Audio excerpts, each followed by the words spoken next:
Bum, bum, bum.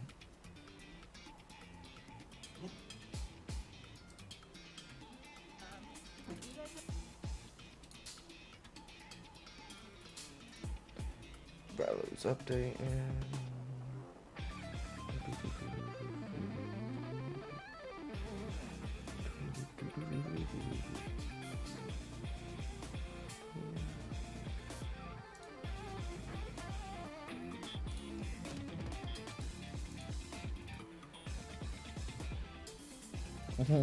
Whoa, where'd my cam go? What the hell? Oh, that's what happened. Hey, what's up, everybody? You can see me now. What's up, everybody? Sorry about that. Slight cam issues. Alright, looks like Valo is updating which is fine, because I was planning on doing some reacts first. Alright, love to hear. Ooh, hold on. This Steve Vai solo, though. God. Steve Vai is fucking goated.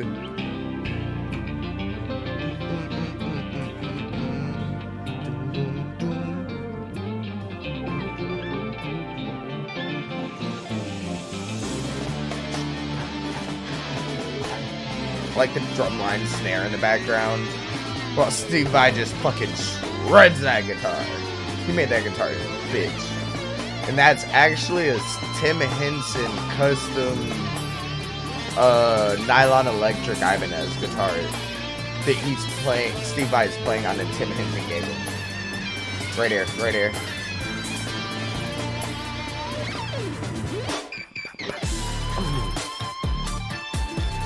Look at Tim Henson. I love Tim Henson's in the head in the background. Just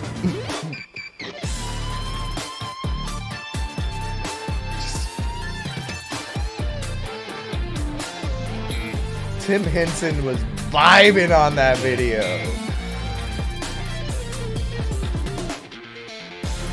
Right. So I woke up and seen this morning, which is very, very interesting.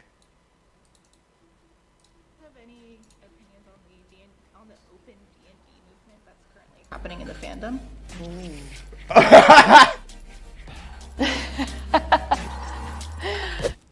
Matthew Mercer is an improv genius, and he is hesitating hard when asked about open D&D. Like, you gotta think, Matt Mercer literally does, like, he's a dungeon master. His whole job, he is like a professional dungeon master. His whole job is nothing but fucking improv. Like, he has to come up with shit on the top of his head so fucking much and so fucking quickly. And I love Marisha's little, like, side eye she gave there. That was amazing. Nope, I want that full screen. Hey, what's up, D-Rock? Welcome to the stream. How's it going, man? Thanks for the follow.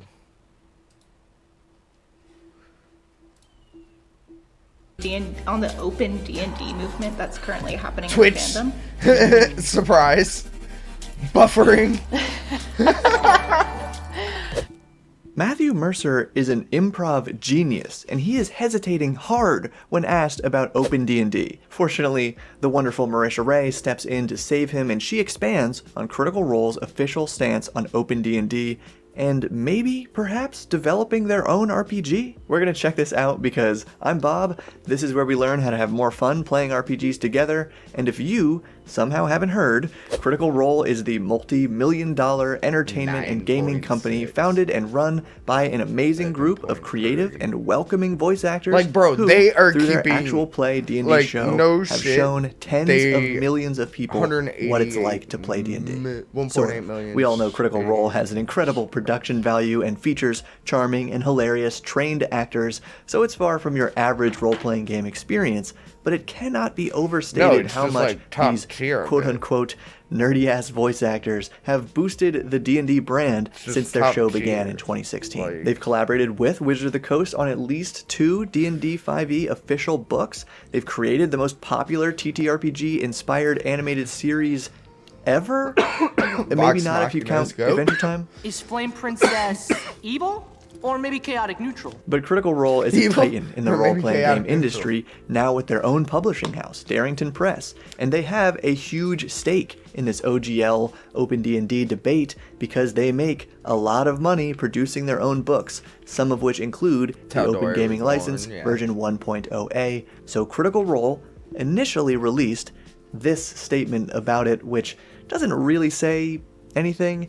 They did close it with "We commit to fostering an environment that allows everyone the opportunity to easily share the stories they wish to tell." They And probably we have know a WotC's huge initial D&D decisions contract, actively tried to shut sponsorships. down almost everyone's opportunity to share the stories they wish to tell. So it seemed like Critical Role was kinda low-key showing support for the community. But now we have some more clarity thanks to this interview with Matt and Marisha conducted by Linda Kodega, the same Gizmodo journalist who broke the story about WotC trying to revoke the OGL. And Linda asks 3 big questions about Critical Role, going independent from larger corporations, perhaps making their own system, and what they really think about Open D&D. Disclaimer: the interview audio is not very good, especially later in the video. It sounds like they had a boom mic pointed at Matt and Marisha, but not Linda when they asked these questions, and there's music playing on top of it all. So I'm going to recite the questions, then play Matt and Marisha's Fail responses. for the boom First mic one, operator. do you guys see yourselves sauce. pursuing independence as a Fucking goal taking in the L's on future this. from other systems or larger corporations? Well, you know, we do have Darrington Press, Right. which is our game publishing wing side of the company, and I mean, definitely kind of in the same vein of video games. Games take time and effort and resources to develop. Linda only asked if they're pursuing independence from other systems or corporations, and Marisha goes right into this discussion of what it takes to develop one's own system. And she goes on to say Critical Role is very focused on quality. We just want to get it right. Yeah. So definitely a lot of things, once again, kind of coming in the future from Darrington Press. We just want to get it right. So definitely a lot of things coming in the future from Darrington Press. I don't know how to take that besides they are either heavily considering creating their own system or it's already in the works, but it's going to take a long time either way. But Linda has the opening and they pull no punches, asking, do you guys see yourselves making your own system? Man, that would be rad. I mean, if ever the opportunity were to, arise with the right people and the right design, and it made sense for the type of, show we were doing, then I would love that. It's something that excites us. It excites them. It's it would gonna take happen. the right people, the right design, Yep. and it would have to Yep. make sense for the show. Yep. Or as Yep. Matt Yep. first put it, Man, that would be rad. now, please allow me to really read heavily into Matt's gut reaction about designing Critical Role's own TTRPG by comparing it to the gut reaction of their fellow cast member and Critical Role CEO, Travis Willingham, when he coyly responded to a different pointed question in another recent interview about a different, huge project that he was not technically able to reveal yet, the launch of Critical Role's second animated series, The Mighty Nine. From comicbook.com, journalist Christian Hoffer asks, So, with the success of Legend of Vox Oh, Machina, I did watch do you think this. we're going to get to a point where we're going to see animated Vox Machina, animated Mighty Nine shit, sorry. hit the screens in the same year? Not at all a leading question. Gosh, wouldn't that be amazing? That'd be fun. Woo. Gosh, wouldn't that be amazing? QI And like roll. 2 days later, we got the official announcement for Yeah, the Mighty yeah, Nine that animated was series. Please listen to this. Gosh, wouldn't that be amazing? That'd be fun. Woo. Man, that would be rad. Gosh, wouldn't that be amazing? That'd be fun. Woo. The eye That would roll. be rad. I know I'm making assumptions, but I feel like this That eye might roll. be Thanks Critical for the Role speech follows, Ever. Yes, How's we're it already going, working on man? it, and it gets better when Marisha follows it up with this. Yeah. So there's been a lot of talks there as well in terms of like, what would we want to get out of, our own system or a role-playing game that really does feel very Critical Role. There's been a lot of talks about making a system that feels like Critical Role. I know I'm reading into this, but I think it's in the works. Sure, it'll probably be a long time until we even get I think an it's going to be announcement, like D&D but we're with gonna a get little into more the OGL improv. stuff now. Hey, thanks for the Before we do, follow, NJ. please leave a comment below How's it going, telling me guys? what you Welcome to the think stream. about a Appreciate the Critical support. Role RPG.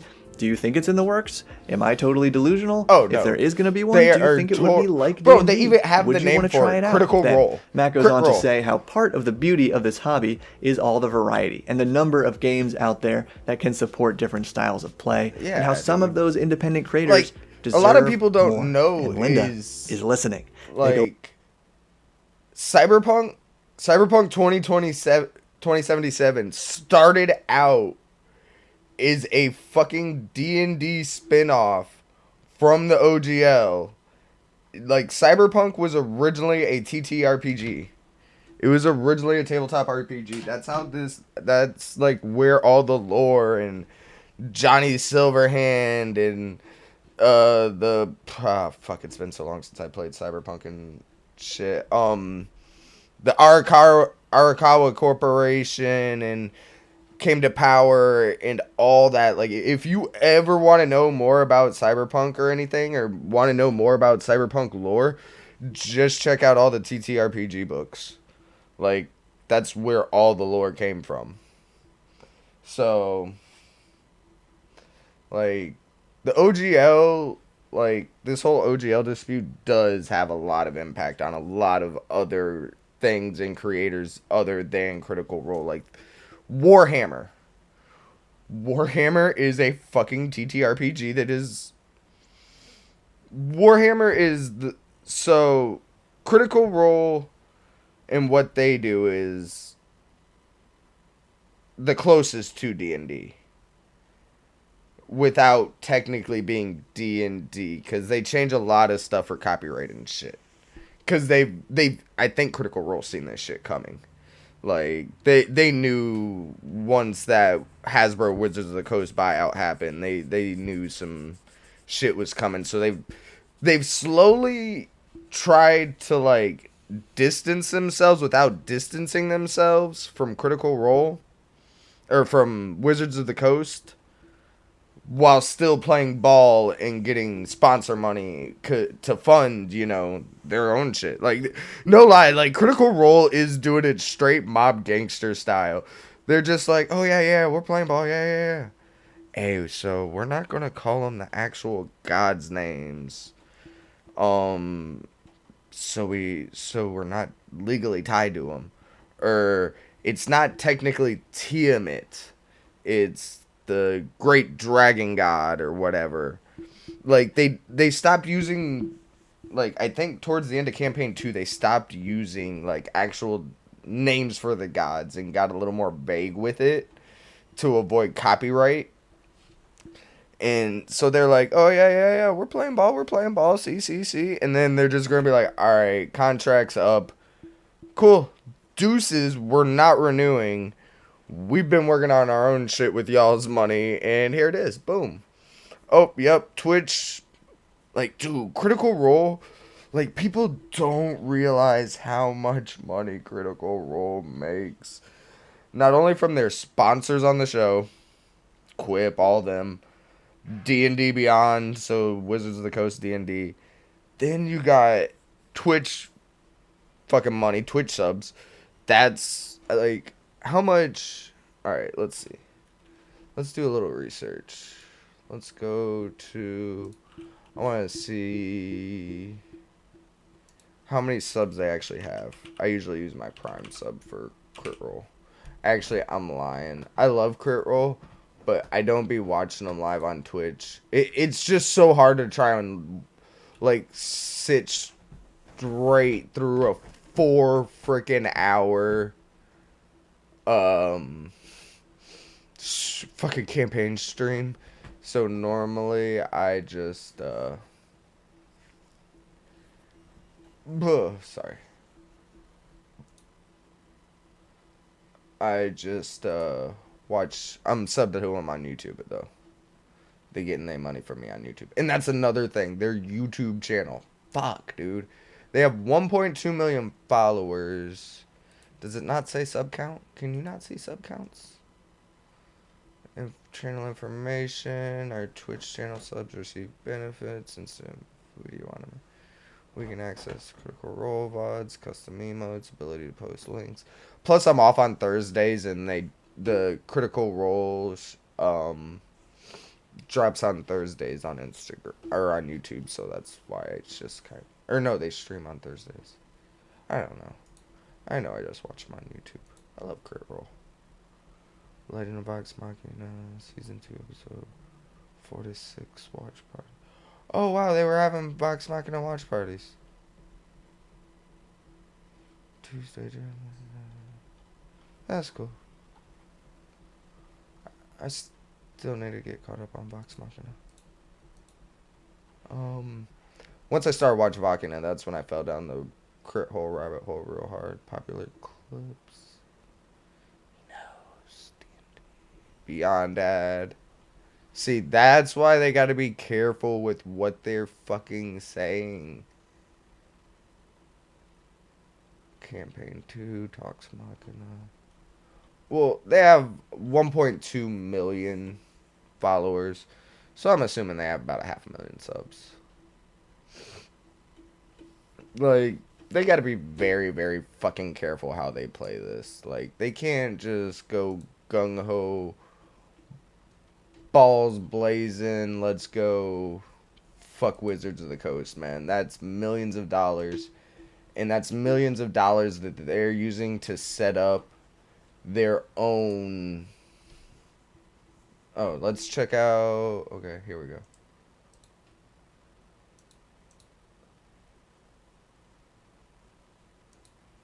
Hey, that's me.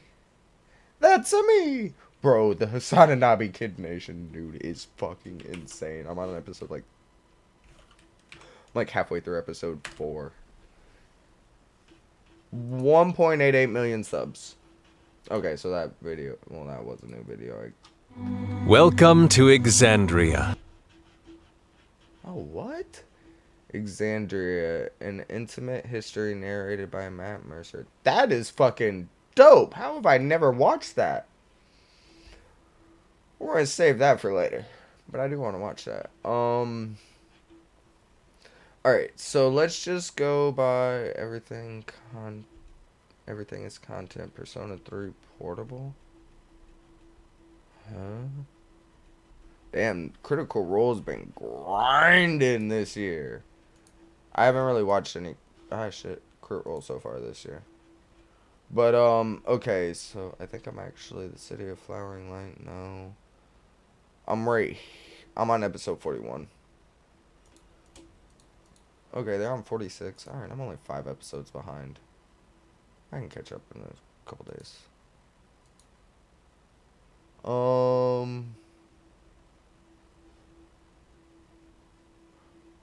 Ooh, they leveled up right after that episode. Coolio.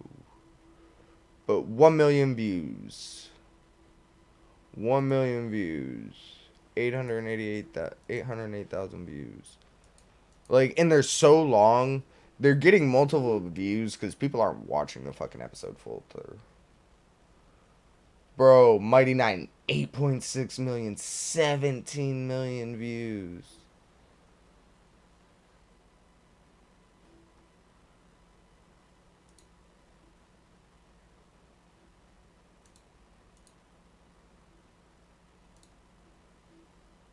Welcome to tonight's episode of Critical Role. How many sausages do you want? Oh, just And you see a few sticks of wax and a... like, bro. Like, So dude, right for the knockout. just the money they're making you off guys have any YouTube. opinions on the open D&D movement that's currently they have fucking 8 million views on a 4-hour long video. Like, their evergreen content, like, all the content they make is just evergreen content. People will go back and rewatch those. happening in the fandom. Especially now, like, bro, I guarantee you, with the Vox Machina coming out, when the Legend of Vox Machina came out, I guarantee you on YouTube, their whole campaign 1, I guarantee you, fucking skyrocketed. Hey, thanks for the follow, Welcome to Daddy Exandria, the world of Critical Role. Calm down, Matt. Calm down. Mighty Nine. Campaign 1, Vox Machina. 20 million views. And see, this is back when they were still at Geek and Sunder. They didn't go solo until campaign 2. So they were still working for Geek and Sunder right here. Hey, thank you for the follow, Daddy Hopeless. And also thank you for the follow, Sislana. How's it going, guys? Doing a little bit of reacts. Gonna hop on some Valo in a little bit. But Critical Role came out and said pretty much, like, as soon as our Wizards of the Coast fucking stuff is done, we're donezo and gonna just make our own game. And do that. Hey, thanks for the follow all alone. But yeah, look at this. 3 million, 2.9. Okay, this is when they really started getting momentum. 17 million, 8.6, 6.8. And these are 4-hour fucking videos that people have pretty much watched all of. Like, dude, the D&D community's fucking huge. And I guarantee you... Okay, so see, you can already see it right here. Hello, everyone. So what this is, 17, 8. So you can see the views are kind of up at the beginning of the campaign, and they're starting to go up as more you go down. What that is so they dropped the fucking Mighty Nine trailer. See, dude, they're making money off content that hasn't even dropped yet through their other content. These guys are fucking 5-braining the fuck out of the game right now, dude. They are making top fucking 5-brain content with Critical Role. So they literally dropped the Mighty Nine trailer last week.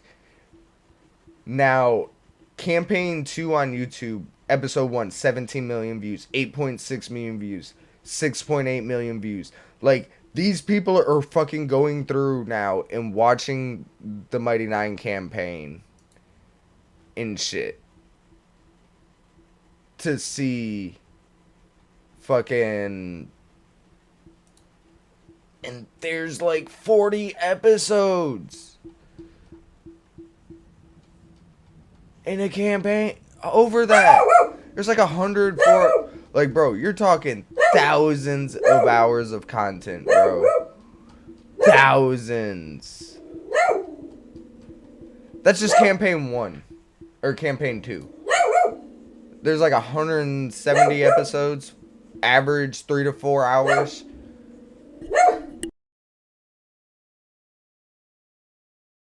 Sorry about the dogs. Alright, campaign 1. You're looking at... Boom, boom, boom, boom, boom, boom, boom, boom, boom, boom, boom. Fuck. 108. 115 episodes. This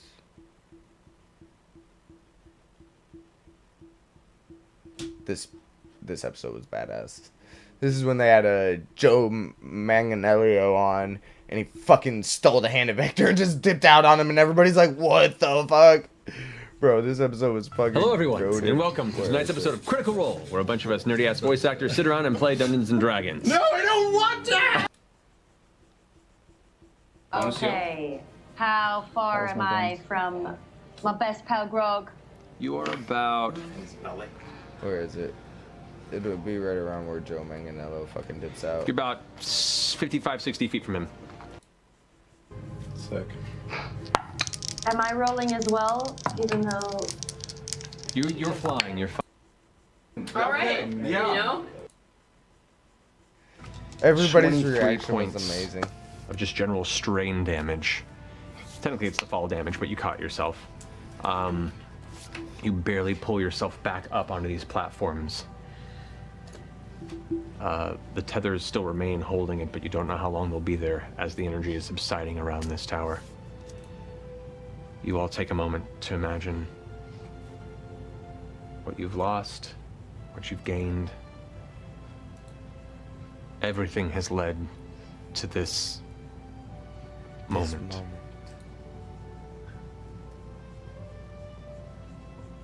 And in the quiet and the stillness, you hear a new sound. Where is it? There's thousands and thousands of distant voices. Wow. Pretty tight. See you in the next campaign. My head, and I say a prayer to Tiamat. See, right there, he said Tiamat. This is when they were still, like, using D&D copyright and all that and shit. Cheering from the city of Vasselheim below. This part was fucking... Bro, everybody's reaction was like, get fucked, A wyvern Joe! and eagle riders above you. Go fuck yourself! But a small example Marisha was pissed. of the hundreds of thousands of lives you may have saved. Oh, my lighter. Where'd it go? Staring at Max. See. Building contest. Gotcha, bitch. Anyone else doing anything? Yeah. I mean, I just go up to Vax and sort of palm over to him. The hand did come off, actually. The body vanished, but the hand, the Oh, wow. artifact still remains Trogo behind. did the dislike button. Ugh. And it's time to destroy this thing once and for all. I kneel down. And I place the hand on the ground. Right here. So fucked. And I raise my axe above my head. And I say a prayer to Tiamat. Nice. And I bring the axe down and chop my hand off, put Vecna's hand on, use my healing pool to heal, and teleport out. I'm sorry, it was just business. I'm sorry, it was just business. I'm out. Till we meet again. Get fucked. Wait. What? I just became the strongest D&D character. Did we just get janked? I think that actually works. We just got robbed. We just got rolled. It's hard to get out of here, isn't it? You guys watch as Archon. Tight. See you in the next campaign. Fuck you. Power. Move. Oh my god. Marisha's That was amazing. Okay, that just happened. All right. Yeah. You know? Yeah. Shut up, Ever. Don't congratulate him. Don't congratulate I him. hear that. Don't Don't encourage. encourage that. Oh, Wow. shit. That's top tier triple, man. And Matt is literally stunned. That's a 6-second round of hesitation. But we get some tension diffusing laughter from Marisha, and then she continues, mentioning Critical Role's more vague initial statement, but then she elaborates. We thoroughly believe that the more systems, the more RPG games that are out there, the more variety that people have to choose from, that only strengthens the entire community. Saying the community is stronger with more variety, thus implying that they believe a lack of variety or one game dominating the space would weaken the community. Let's continue. Going forward, it's important to have an environment that does allow these creators, independent, big, small, to create and make new things. Do you guys want to change your... Whichever way allows the community to do that, that's where we're going to stand and support. Whichever way allows creators to have the freedom to create is what Critical Role will support.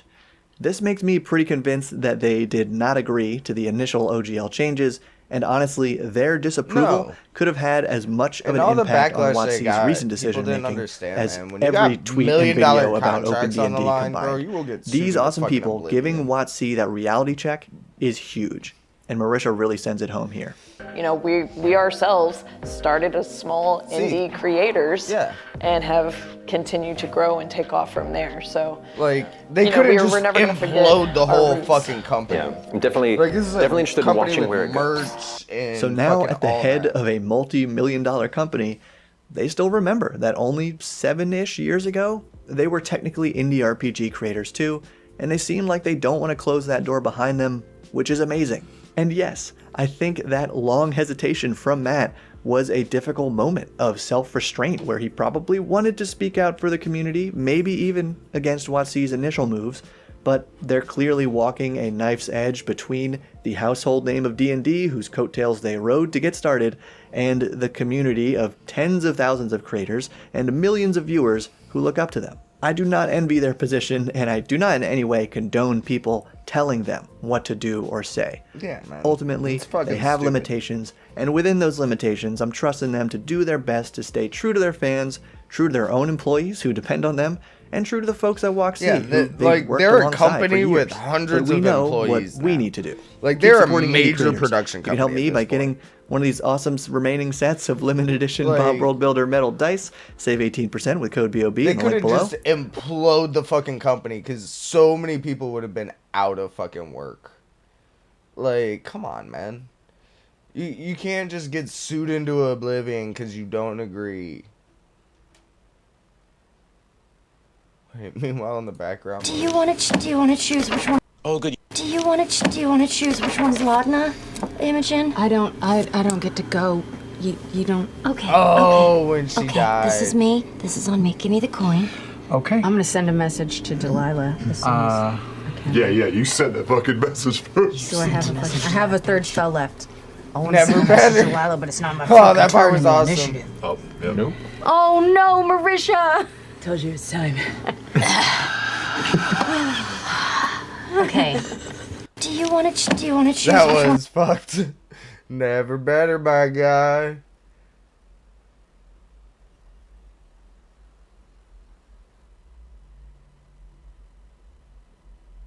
Oh, cool. Welcome back to. What the hell? I love new rock stars. Open the pod bay doors. Hey y'all! Ah! I'm Eric Voss, and this Made is New himself Rock miss Stars The minutes. That Deep was Dive, epic. in which I go beyond hunting Easter eggs to try to decode what the eggs mean. But how dense is the bagel? Is there anything at the center of that bagel? Is this Kang variant truly surprised here, or is he performing a script that requires him to act surprised?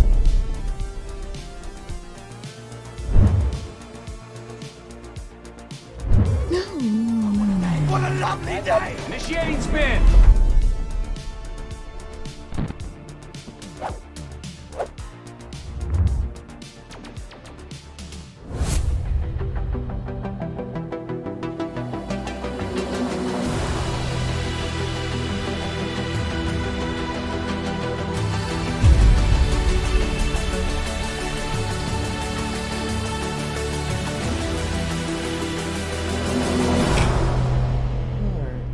That's cool. Yeah, I'm watching, man. Don't worry.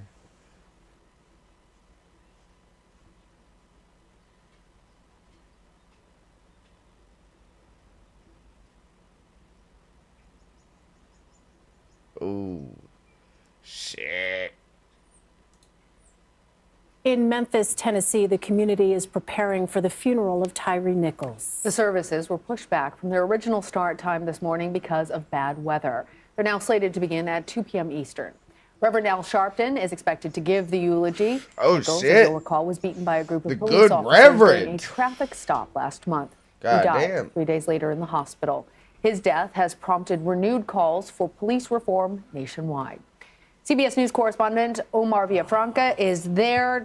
He joins us now. Omar, tell us, what man. is the mood on the ground?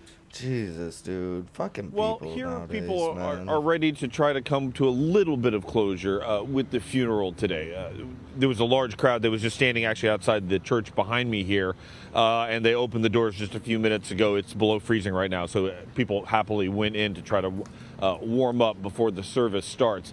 You know, there's going to be some dignitaries here. You mentioned Al Sharpton's going to be here. Yeah, Vice President yeah. Kamala Harris is going to be here. This is actually delayed a few okay, hours. cool. It was supposed to start at 11 o'clock Eastern, 10 o'clock Central, but now it's been delayed because of this weather. And Al at that time, the Sharpton. Vice President will be here, and the I'm more ceremony interested will in start. what But the we're fuck also you going to got hear a around little bit of gonna a say. call to action, too, from Attorney Crump, who's going to be speaking about this. And the call is going to be that they don't want this to happen ever again. You're going to hear that not only from the family, but from attorneys here speaking at this memorial service. Omar, you mentioned the Reverend Al Sharpton. You mentioned Vice President Harris. Who else are we expecting to hear speak during the services today? We're expecting Tyree Nichols' family. His stepfather has been speaking a bunch, but also possibly some of the what's up, friends Mike? How's it as going, man? well. There's been a mix of people coming in. We actually just saw a church member, some sort of church member, come in with a skateboard. Fuck, man. And as you may not know, but Tyree Nichols was a very big skateboarder in the skateboarding community, not only in California where he used to live, but here in Memphis as well. That's a little homage to him Chilling, and how what he about liked you? to do. So Not there's going much, to be a lot of people here as got well. up a Other little bit members ago, of the Biden same pretty administration are much. going to be traveling with the vice president. Hitting So we up want to some hear also what YouTube they're reacts and gonna hop on a And little bit Omar, of we're Valor. learning more about the disciplinary records of some of the former get on some officers Valor charged in this case. What more shoot can some you tell motherfuckers us in the about their dome. past with the department? Well, I'm so close to some of getting the officers we've learned competitive had in rank. complaints of I'm excessive not gonna force rank, so before. Matter of fact, I there was wanna one get on attorney that was also planning to file a lawsuit on the unit itself, the now disbanded Scorpion unit, saying that one of the stops that they claimed was today's just gonna be completely a tough one. fabricated. Today's the funeral, and they plan to. so there's been a bunch of peaceful protests, and they've all been pretty chill so far. Let's hope it stays that way. FBI agent search Biden's Rehoboth Beach home. Cool. Dude, like, I love how, like, the whole Biden and Trump thing, like, bro, you think, like, Obama, Bush, you don't think all the presidents were taking classified documents home? No dark mode.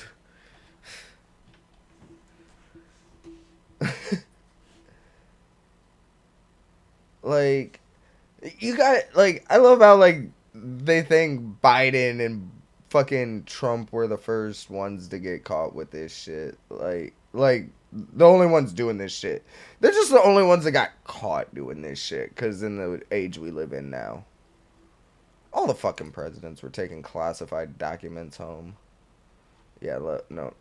We're not going down mainstream news. Fuck that rabbit hole. Aiden Ross is a hypocrite. No shit. Keyleth is back. What the fuck? Mr. Green removing CGI from The Rock. I don't even want to know. Tim Henson Goat Riff. 100%.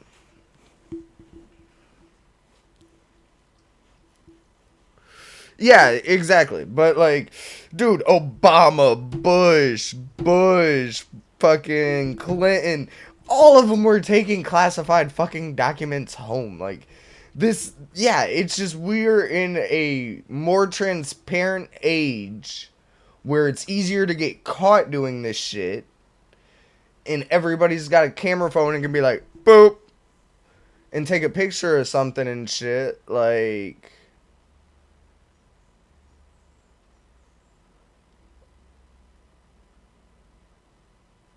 they all fucking did it, though. There's no war in Ba Sing Se.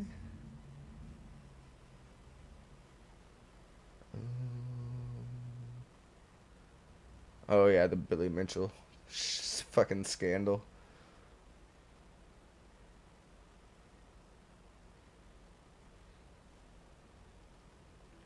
Alright. Ain't too much going on. I want to react to. Top 10 underrated anime you need. Okay. Top 10 underrated. That's loud. Let's see. Neuro Rise of the Action Yokai anime Clan. here. However, Watched I do it. think it's good to be able to switch it up a bit once in a while. Instead of going through the more popular Hey, stuff, thanks I'm for gonna the dedicate follow, this Anthony video to Lightflick. giving recommendations for action anime that I feel deserve a little bit more love. These are the shows that probably have a thing or two that held them back from breaking out and becoming more mainstream and popular. So for this edition of the list, I've got 10 titles, but I'm not going to be ranking them since it's too subjective. Let's not waste any more time then, and let's get the show going. Anyone heard about Altair, a record of battles? Took all the W keys out of the way. Keywords out of the White House. They tried to take the furniture and ritual. That's government property. Like, yeah, no shit. In a season that's relatively Dude, it's just tame, all I of mean, them. we've Like, got Made in that's Abyss, why I'm an Gamers, independent. Classroom Like, of the Elite, and Gurui, but not much that became too mainstream. like, One show dude, that still managed to get buried fucking- underneath all of them they're is all Altair, fucking a record of battles. However, con it's quite artists easy to see why. and It seems that scammers, military-themed anime just isn't something that becomes too mainstream unless there's an extremely notable or charismatic element to it, like Saga of Tanya. Altair, on the other hand, actually sets its focus on something that we don't see too often in military anime. The Dude. behind the scenes, the tactics. I can, like, I don't know why his it wasn't even his British accent, but his voice was just annoying the fuck out of me.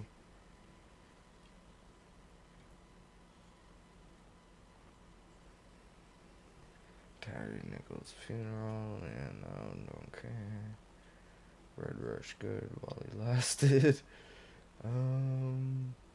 The Wild Crollo Theory makes. I seen this. I need to watch this. How long is it? 12.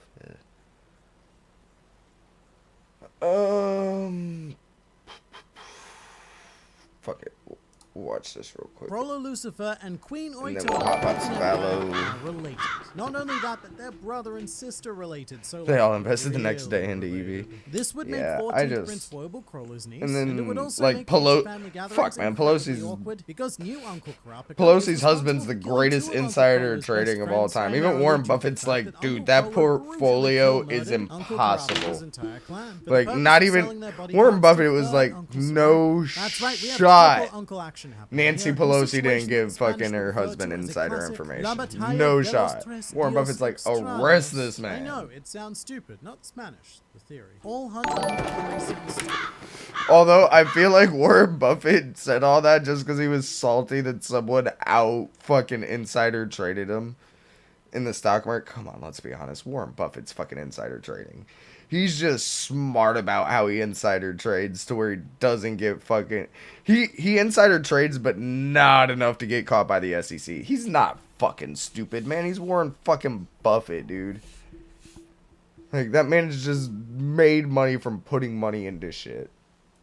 stupid out of context. There is no exception. Phaeton is a Zoldyck, Pariston is a Sheila, Killua is part cat person from the Dark Continent. They're all mind-numbingly dumb until you hear the evidence. And this is no exception, so let's see how it works. In chapter 350, 8th Queen of the Kakin Empire, Oito, reveals that she was born in extreme poverty with 4 siblings, 2 older and 2 younger. However, King Nasubi discovered Oito and became enamored with her, or more accurately, his little Nasubin became enamored with her, and then he whisked Oito away for a life of luxury. However, we see a brief flashback of Oito's home featuring 3 obscured children, who look shockingly similar to the Phantom Troop flashback in chapter 1. Wait, are they about to make Crollo a fucking thought to be Crollo? This is helped by the common illegitimate Meteor City is likely very close to the Kakin Empire, and that we've even seen potential evidence of Saradnik's tattoo artist abducting children from Meteor City. In addition to this, Oito and Crollo look stunningly similar, featuring the same eyes. He's making Crollo a fucking Kakin prince, level of intellect. so Now, he as can we be know, put Crollo into the grew up to be succession something of war. a naughty boy, conducting some genocide here and there, thus starting Kurapika on his path. And What? touring out That's and crazy. converging once again, with Kurapika rather fatefully Twitch link, becoming the please. I bodyguard can of never seem Crollo's to find alleged it. sister Burning and Summers. niece, with the aim of Hold protecting on. both from yet another naughty I'll send it uncle to you in for Discord. Prince Saradnik. That's the general gist of things, and I think it's a fun thought. If it were true, it creates this superb drama because it puts Kurapika in this almost Shakespearean style scenario. You know, the whole, I have been charged to protect the family of the man who murdered my family So there's a lot of potential for some nice full circle narrative. Because I've often thought that even with this idea put to one side, the succession war is going to culminate with Kurapika making a decision. And that decision is either going to be giving into vengeance and taking revenge for his dead clan, or managing to escape the cycle and prioritizing the future of the living, aka Little Babby Wobble. And a relation to Krollo would make that choice much more powerful. And the great thing about something like this is that the characters themselves don't ever necessarily need to figure it out. So many great tragedies bank on the idea that only the audience has the full information. So on the one hand, Kurapika has reached the end of his quest with Sridnik. All he needs to do is recover the remaining DM'd guys, you. and his life's purpose is fulfilled. So On perhaps Discord. there will be a classic situation where Kurapika can only choose to save one, either the eyes or the baby. Again, it's Make a it lovely easier that idea, way. and I think it's a great avenue to really dig deeper into Krollo, as well as directly bring him into the meat of the succession war. But how sound is the idea? To start with the inciting incident, let's examine these two flashback panels a bit closer. With the Phantom Troop one in particular, this was something of an enigma for many years, until chapter 396 finally revealed that these three figures are indeed Krollo, What Franklin, the and Shalna. fuck? In both panels, Thanks the for the characters are follow, similar, Joe and there could Jack. be some Holy sort of shit, epic that was a Togashi weird foreshadowing notification. connection. Like, But in that reality, was a new two of the kids are notification dressed noise I had very not different. heard. The one who would represent I didn't know my Franklin Twitch has long sleeves, and the child notification representing sound was Shalnak, I different. believe, That is was actually weird. a little girl wearing It's a like dress. thunder. However, the Krollo child matches both of them well enough, meaning that we could say, no, this may not be the truth, but this could be Krollo's original family. All of the Hell yeah, it siblings helps. that have been mentioned. I'm actually Yes, close it's a to big affiliate stretch, on but it's far Twitch. from I the just biggest need problem to with the theory. on For Twitch. someone I else, just this need idea like leans pretty heavily well, on this now with that I Empire just need is like quite close to Meteor City, and therefore how many easy to more pick up followers? people I'm almost at my down to the affiliate. local human grocery store. And this is because, Um, in my opinion, one of Togashi's greatest weaknesses as an author me is depicting space see. and time. He is phenomenal with characters and concepts. However, the reality of the world is something often ignored, and it can lead See, to the thing with getting misconceptions like Twitch the following. affiliate The is I have Empire to is often connected to average Meteor City because we viewers actually first per. visit the I have to Empire average 3 viewers during the stream. Hey, thanks for It's the where follow, company Miha. takes Gon and Sick. Killua to meet Kai, who was hired by I need Kakin to conduct ecological research into their native,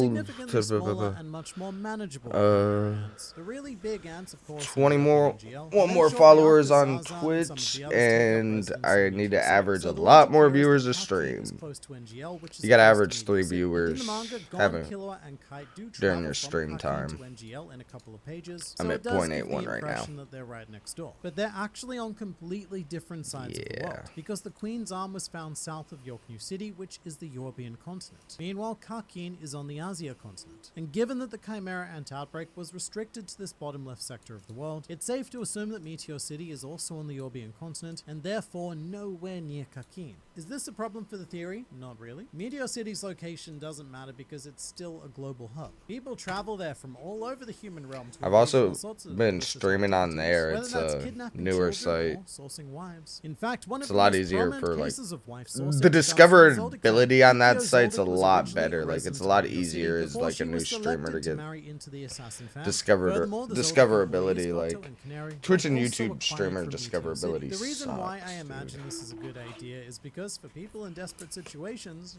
their loyalty is pretty cheap. Characters like Goto and Canary would and have given their lives for the Zoldyck family due to their simple act of elevating their own lifestyles. And the same can be said of Kakin Queens. In fact, whether it's Meteor City or not, this exact thing did happen for Oito. Nasabi found her in a slum, best described as somewhere, and I don't see it as too far for him to have taken a trip to Meteor Thanks for the City to follows. a slightly Sorti trickier di concept is Medejos. proving any sort of blood Mejos. connection between Krollo and Oito. Because yes, they do look alike. However, I don't like using aesthetics to prove anything. It's mostly important to mention to highlight the fact that they don't look radically different and just not related at all. But other than that, what hits me a Meh. lot harder is how much they share Bonk, bonk, intelligence. bonk. Krollo is obviously one of the greatest minds of the series, and Yes. Oito, all things considered, is not far off. In fact, Oito's introduction into the series was tricking Kurapika into thinking that he was actually meeting with Ninth Prince Hawkenberg. Oito fooled Kurapika, like fooled him good, and that's a very understated achievement. And throughout the war, she has been consistently sharp, recognizing that during the meeting with Zhang Lei, that Kurapika's explanation of Nen was much more for her benefit than for his, and even pinpointing with terrifying accuracy Kurapika's intentions with Prince Sridnik. On one occasion, Okay. even questioning his strategic motives by saying, "Start with Sridnik." Is that for your convenience? The fact that with no education and a life Damn, she is playing him. Hey, thanks for the follow, Durslig. And it's a much more solid connection to Krollo than fictional aesthetics. However, for this to work, we would probably need to imagine that Krollo is the older brother. And we do know that he is somewhere between 28 to 29 years old. We also know that his height is 177 centimeters tall and he weighs 68 kilograms, which according to the BMI calculator makes him a very, very healthy boy. Meanwhile, Oito's age is unknown, and we don't know exactly how old Wobble is either. However, if I were to guess, then I would say young, mostly due to the whole being a baby thing. This is important because it means that Oito would have been recruited for general queenliness fairly recently in the grand scheme of things, and therefore, if any of this was true, would still have been a resident of Meteor City as recently as 1 or 2 years ago, which makes things a bit less believable because Chrollo is depicted as an orphan in all Phantom Troop flashback media. I guess it's never explicitly stated, but it is heavily implied, or at the very least it would be quite the retcon for him to have had like 3 sisters and a brother for this entire time. So the idea would then need to become that Chrollo is not one of Oito's 4 known siblings, and perhaps he's an estranged older child that was dumped in Meteor City by their parents for whatever reason. Maybe they couldn't take care of him, maybe they sold him,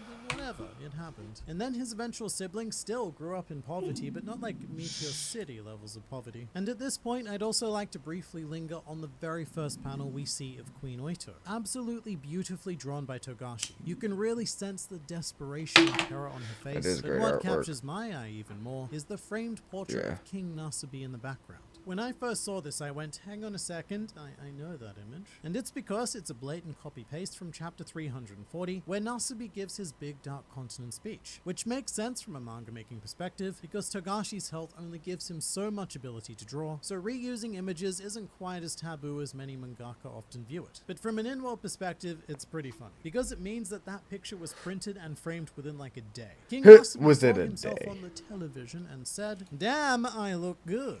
Have that picture framed and send one to each of my 8 wives so that they can also appreciate my majesty." Which isn't too hard to believe coming from a man who televised himself on a blimp, which I refer to as the Nasu blimp, and weirdly enough, it actually quite suits him because his natural figure greatly resembles a blimp as it is. Alright, sorry for the tangent, I've just never had any reason to talk about that and I had to get it out. But let's get slightly more serious, because to me the be-all and end-all of this idea really comes down to Togashi's connection with poverty. As much as Hunter x Hunter has radically changed as a series throughout the last 2 decades, Togashi does stay consistent with a handful of themes, one of which is the commentary on extreme wealth and extreme poverty. After a certain point, most arcs in the series contain a core element of wealth inequality, such as York New City with the hyper-wealthy mafia families engaged in all sorts of unsavory body part dealing versus the come-from-nothing Phantom Troop. Meanwhile, the entirety of Greed Island is set into motion by a multi-billionaire who learns that all of the money in the world couldn't buy the one thing that he truly wanted. During the Chimera Ant arc, we have very obvious commentary with the political structure of East Gorto and the dictator Ming Jol-ik,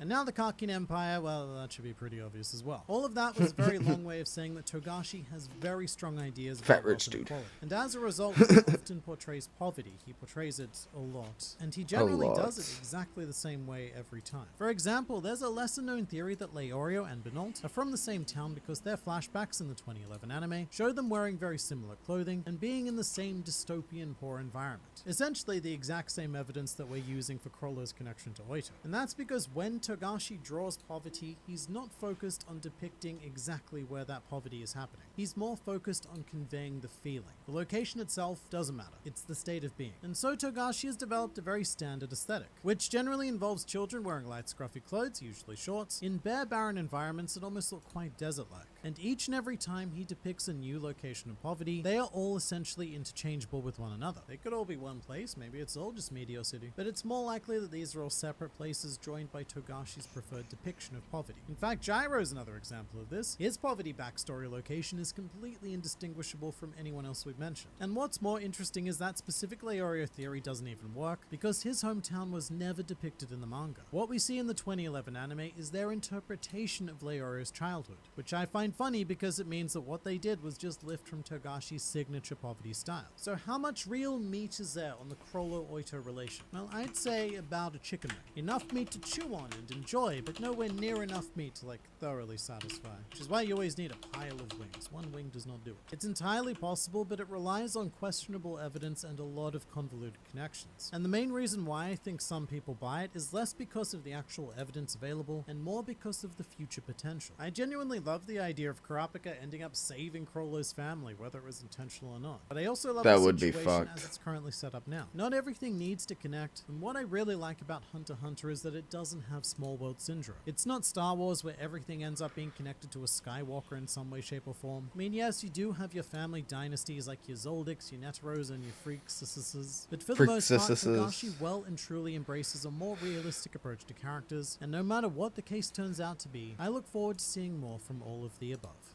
So do I. So the year is 1500, the month is September, and the day is unfortunately unknown, but I'm going to guess it's a Tuesday, because nothing good ever happens on a Tuesday, and this particular Tuesday was no different, as a man was sentenced to be executed in Logtown. The former pirate king and scallywag extraordinaire Gold D. Roger. And in front of a crowd of thousands, and to everyone eagerly watching at home, Roger delivered his famous last words. Yeah. Blah, blah, blah, treasure, blah, blah, blah, find it, blah, blah, blah, blah. And it was these One Piece, blah, blah, blah. Great age of piracy. However, there was one person in the crowd to whom these words were lost. A young scarlet-headed lad who was about to watch his Captain Roger die. But the death of this man... Hey, thanks for the follow, the nervous. Appreciate it. Future leader of the Revolutionary Army, Monkey D. Dragon. Where's he go with this? Swordsman, Dracule Mihawk. And at least 3 other people also named after animals. But chief among them was this 15-year-old boy who would be remembered for thoroughly... Thanks for the follow, Gospodin Puffnar. How's it going, guys? Pirate crew of his generation. The Red Hair Pirates. Now, before truly beginning the story, I just want to note that the Red Hair Pirates are so profoundly respected that the Japanese Coast Guard once flew their Jolly Roger during a training exercise in order to strike fear into the hearts of their very purely high. Okay, that's bitchin'. So when it comes to that's fucking bitchin'. They're like, yeah, One Piece, bitch. Red Hair Shanks, go. Decision as captain of a crew that didn't quite exist yet, he invited Buggy the Clown to be the first official member of the Red Hair Pirates. Now, Buggy said no and then went on to call Shanks a string of expletives. And Buggy would then go on to start his own, honestly, just as successful crew when you think about it. But we will save the legend. I don't know how Buggy did it. The next we would hear of young Shanks was 2 years later, where he had traveled all the way from East Blue to still in East Blue, but on a different island by the name of Syrup Village. Here Shanks would recruit Yasop, who immediately abandoned his wife and child in favor of an alluring red-headed stranger. It should be noted that Ben Beckman was probably also recruited by this time, since he did become the first mate and all. Otherwise, this whole situation would be kind of like that meme. Friendship ended with Yasop, now Ben Beckman is my first mate. Shortly thereafter, or potentially even shortly there before, Lucky Roo was recruited, very appropriately I might add, because in French, Roo means redhead. However, that would make Shanks the true Lucky Roo, and this Lucky Roo a disingenuous imposter to the throne. But this group would make up the core of the Red Hair Pirates. And interestingly, together, they represent each of the 4 blues, because they were all born in one of the separate quarters. The Red Hair Pirates would then expand by finding themselves a doctor named Hongo. However, after that point, Shanks mostly recruited new members based on how funny their names were, such as Howling Gab, Lime Juice, Building Snake, and Bonk Punch, the latter of whom also came equipped with a bonus monkey named Monster, who serves as the crew musician. It's unknown what instrument Monster plays, but I am going to guess the cymbals. It would be this collective of 10 mammals that would form the executive branch of one of the greatest and most expansive pirate crews of all time. However, their progress was a little bit slow. In fact, it took the Red Hair Pirates 12 years to properly rise to prominence. And to put that into some perspective, do you know how long a year is? It was like 12 of those. But after this point, Captain Shanks had amassed a bounty of 1,040,000,000 berries, which adjusted for inflation would be more like approximately 1,180,000,000 berries. So I actually calculated that based on inflation rates over the last 12 years in the real world. I don't know why I did that, but I did it. However, even with this mighty mass of cash being offered in exchange for the head of Shanks, this crew still had yet to reach their apex. However, first, we should discuss one very notable member of the crew. There was indeed an 11th member of this early incarnation of the Red Hair Pirates, one that was only revealed to us comparatively recently. Her name is Uta, and she served as both the protagonist and antagonist of One Piece film Red. And while the events of the film itself are not canon, Uta's character is, and she's even made an appearance in the manga in a silhouetted form. which honestly makes videos like these quite difficult, because Uta did exist and she was a member of the Red Hair Pirates, but I can't tell you anything about how or why or where and when, and also most importantly, what happened to make her no longer a member. In a more meta sense, this is because series author Eiichiro Oda retconned the series after Uta was created for Film Red, deciding that he liked her so much that he would actually just try to jam her into the manga right there.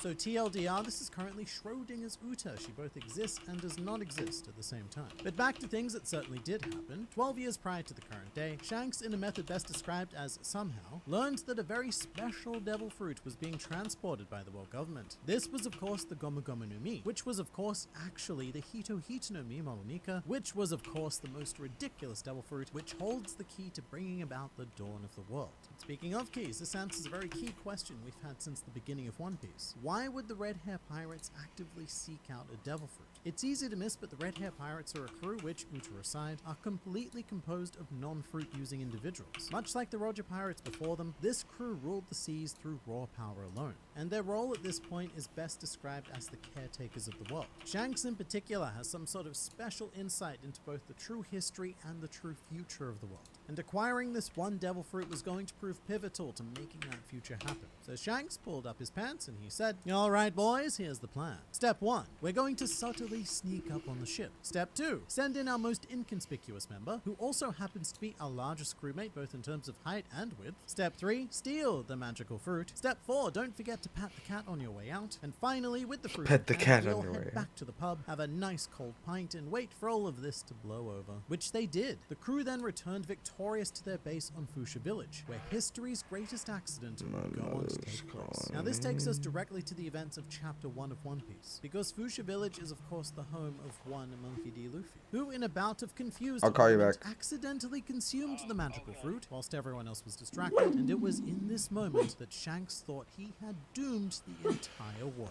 It's funny because when you're first reading this chapter, you don't quite feel the weight of exactly what Luffy has done here, because you know when you make a mistake and someone inevitably says, it's not the end of the world. Well, in this case, the mistake was quite literally the end of the world. However, the Red Hair Pirates would come to accept and believe that this was an act of fate, and that Luffy would be the one to inherit the Hey, thanks for the follow. There's the official stamp of approval. Shanks gave Luffy Roger's straw hat. However, there were still at least 12 years and a lot of stuff to do before Luffy's destiny would truly come to fruition. And so the Red Hair Pirates continued amassing power and influence to the point Thanks where for the 6 follow, years later, their captain Denials. Shanks would become recognized How's it as going, one of guys? the 4 emperors, with a mind-boggling bounty of over 4 billion berries. Now sitting comfortably yet firmly at the top of the pirate pyramid, this crew's next move was going to be absolutely nothing.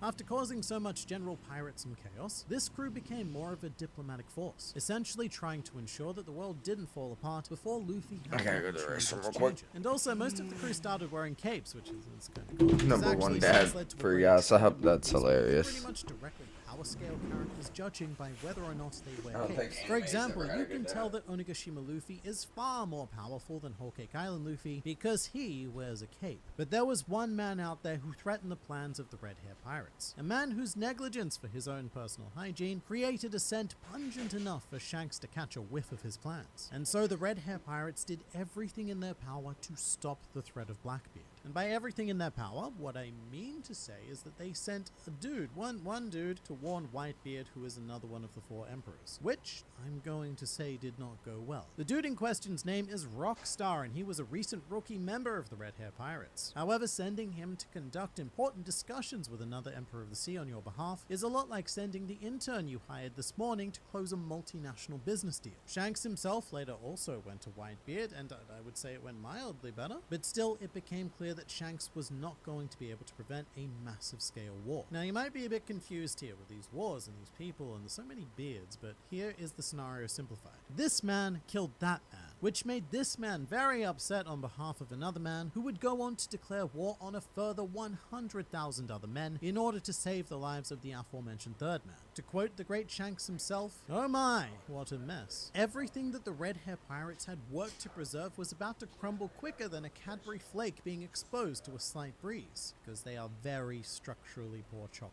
pirates. But things were about to get worse because a third 4 Emperor of Sea, Kaido, sensing an opportunity to be a general bunglenut, also mobilized his forces with the intent to turn this conflict into the world's most bloodthirsty threesome to date, which forced Shanks and the Red Hair Pirates to go and intercept Kaido and start their own side war alongside the real war. So that's 2 potential wars that we've got now. Interestingly enough, the only Emperor who did not get involved was Big Mom, assumedly because this battle was not a croquembouche, and thus she was able to show some restraint due to being unable to eat it. Now, we don't know the specifics of how the Red Hair Pirates ultimately dealt with Kaido and the Beast Pirates, but it probably went a little something like this. Hey Kaido, mate! I kindly suggest that you and your various animal men, who seem to be primarily clad in tight leather for reasons that I don't need to know, turn around and don't do the thing it is that you were going to do. To which Kaido replied, "Sure thing, buddy," and promptly retreated. It's honestly quite difficult to come up with a better explanation, because mere hours after coming... Not really vibing this. Let's hop on that Valo. Yo, Valo.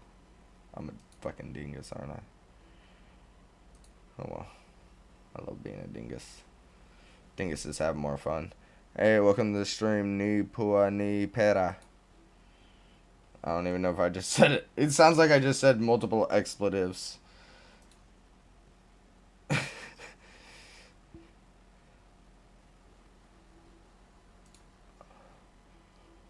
Why are you taking so long, Valo? Oh, why?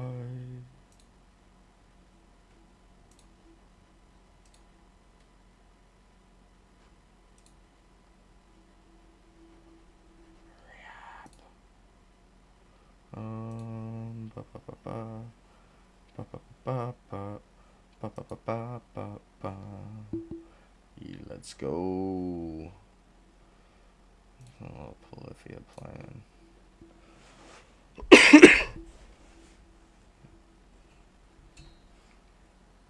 Ooh, anime lo-fi hip-hop radio 24/7 chill mix.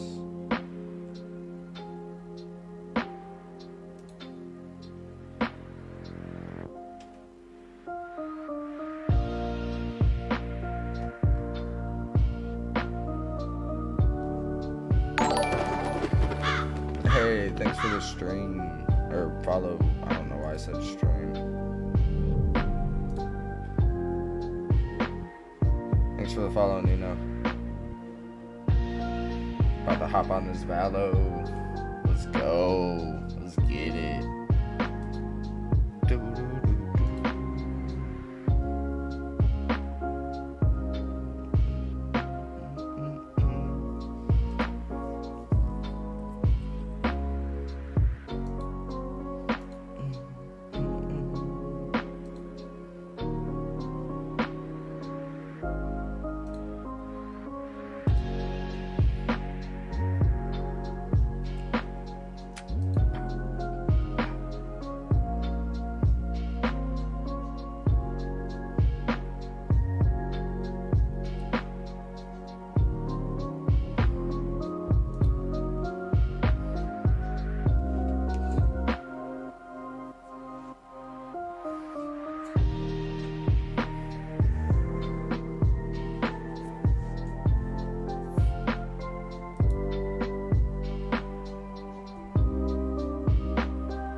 Did I go AFK that much?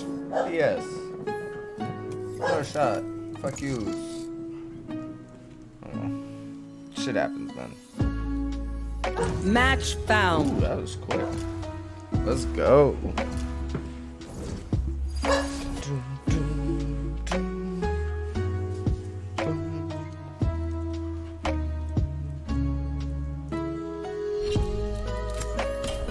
Got my words. I've never seen anybody. Oh, not a lot of people play Sky. And I spelled Rainer wrong on my fucking poll. I forgot the Y. Like a dingus.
Let's go.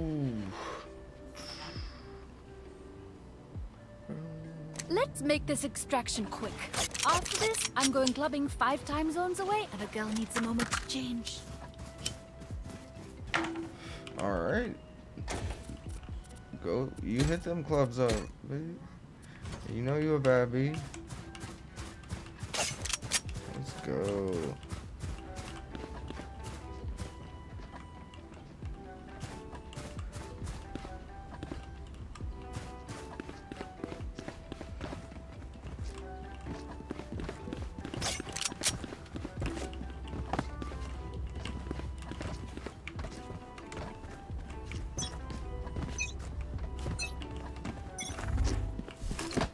Hawk out!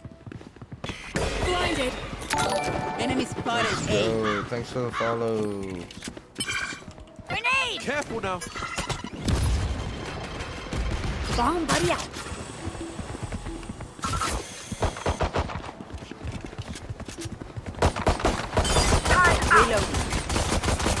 Reloading. Reloading. Damn. They're all right there. Shit. Got my ass. Shouldn't even try to push. Good shit. I'm out of stuff. I'm out of stuffs. Hawk out! Try to flash him. I don't think it worked. If it did, it's over now. Plant. Go, go, go. Let's go. Let's go. Planted. One enemy remaining.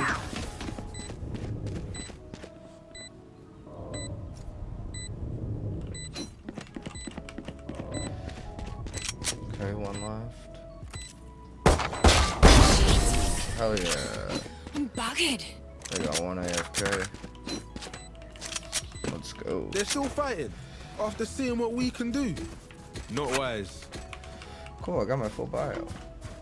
Minus my blast packs, but I don't always use blast packs. I just use those to get up on certain ledges.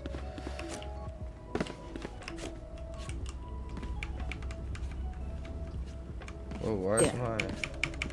There we go. Sage's walls are coming down. London Bridge is falling down. Hawk out! Flash! Careful now. How did that even fucking hit me? Cutting their vision. Here. Here. Grenade! Turret down. That's Spike planted. Here. Here. Reloading. One enemy remaining.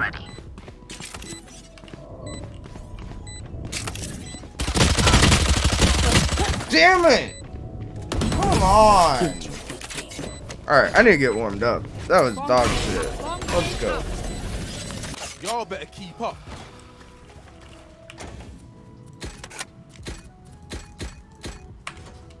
Dog shit.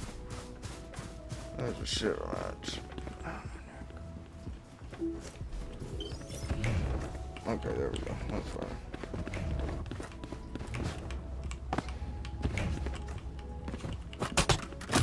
Don't give them ground. Actually, I'm gonna... Yeah, y'all go that way. I'm gonna go mid. Alarm bot out. Turret out.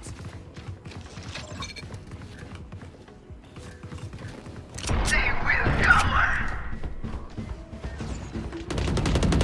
Enemy spotted A.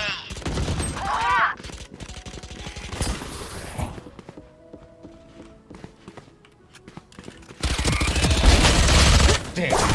Y'all won at least. Fuck.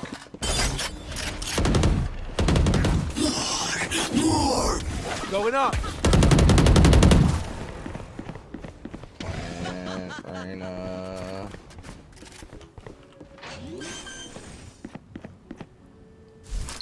Hawk out.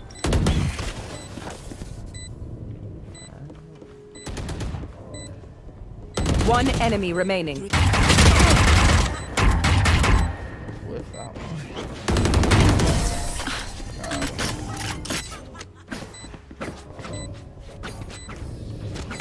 Stay Alright, keen. let's go. They don't have to be good to be dangerous. Let's go B. Let's go B. We go B's. Thanks for the follow, man. Boom, boom, boom. Bang, bang, bang. Alright, let's go. Huh? Question century? Trample them. Trample them. That was a bit excessive. Placing alarm bot. Hawk out. Blinded. Bomb Reloaded. Heal up, squad. Thank you for the heal. Hawk out. Going up. Placing sentry. Walling and burning me. Thank you for the follow, Kachnek. Kachnak. Sorry if I butchered that.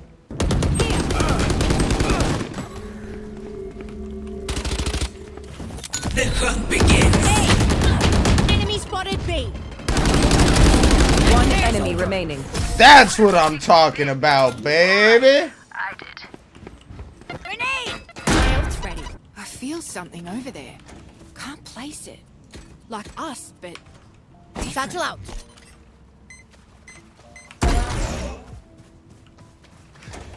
Bouncy, bouncy, bouncy. That's what I'm talking about. I'm warmed up now. Let's go. Yeah, I'm going mid. Time for a field test. Mid with KJ. Hawk out. Alarm bot out. Hawk out. Go get him. Think them out. Enemy spotted A.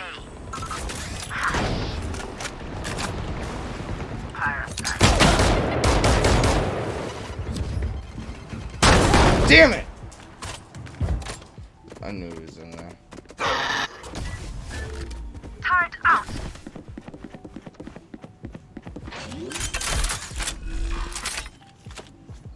Spike planted. Damn, that Raiders got fucking 12 kills. First match. Just need to get warmed up. Just need to get One warmed enemy up. remaining. We got this shit. Ah! Didn't mean to alt tab that. Hawk out. Hawk out. Blinded. Crikey, Enemy Hawk spotted out. A. Let's go. I'm getting carried right now. Oh, yeah.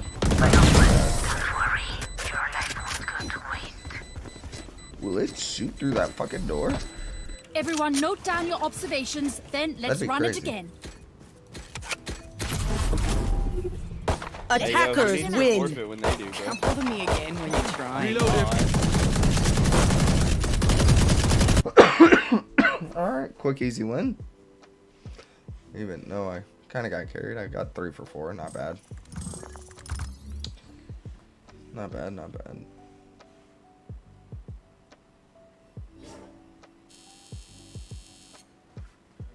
Alright.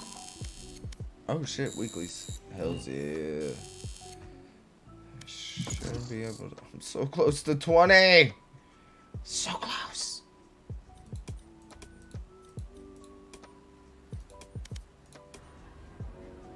Alright. Wasn't really much to get warmed up, but okay, okay.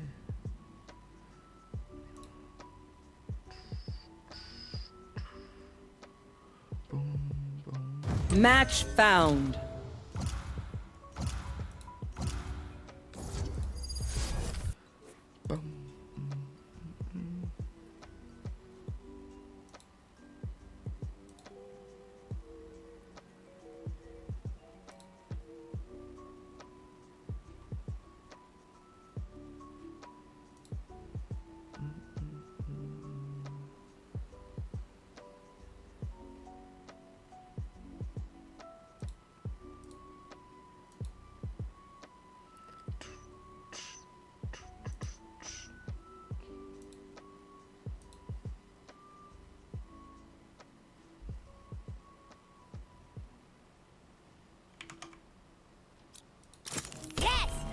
shit. I almost didn't lock in. But I don't think those two are gonna lock in, so. Alright, use your ability. Purchase items from the armory. You or your ally plan to defuse the spike. Use your ability. Play rounds.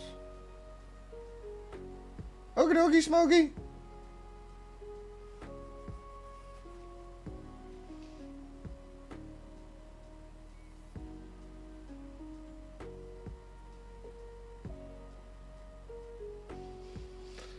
It should help me fucking level to where I need to go to get into my ranks.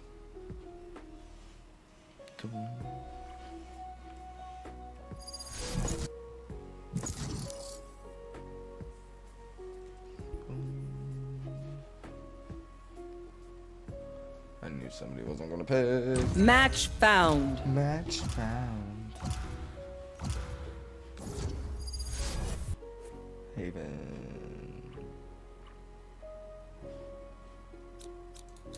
Yes, I'm pumped.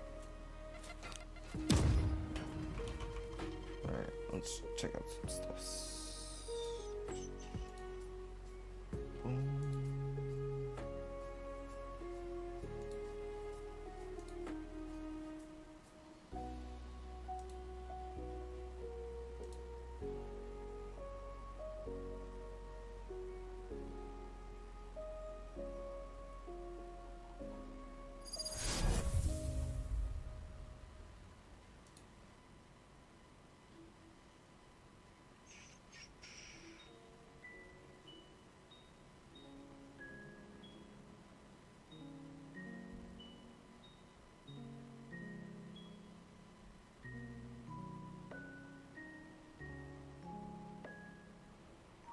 Let's go.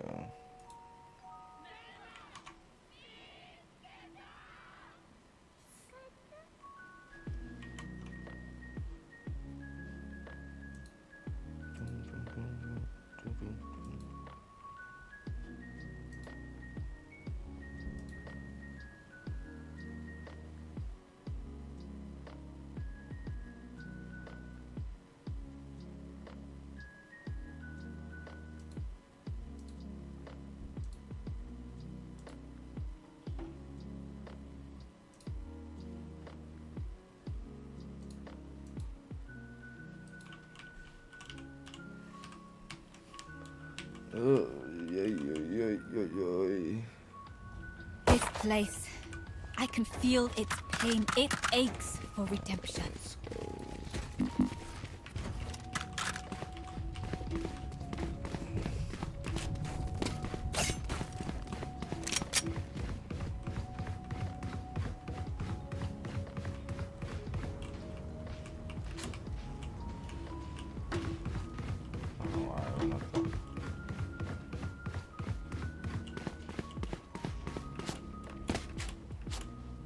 Boink, boink.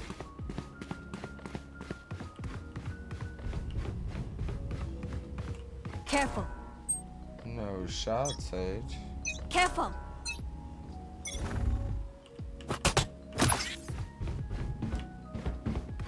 My buddy can't get up there. See. Spike planted.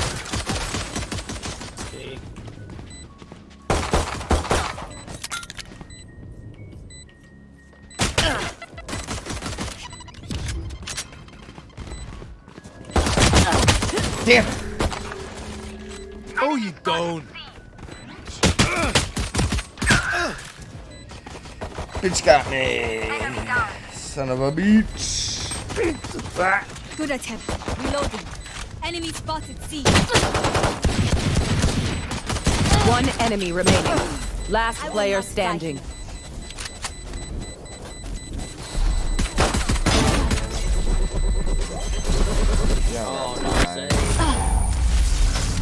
Nice try, though. Damn, man. Fuck. Look, don't start resting. Still work to do. Shit.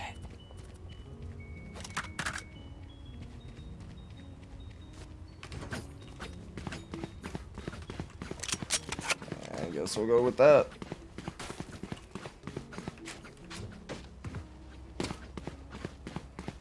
Careful. Help.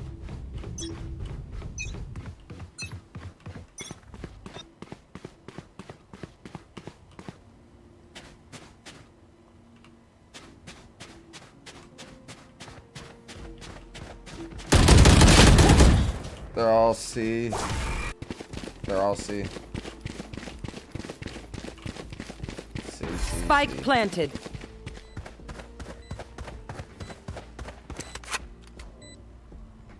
Fuck, man.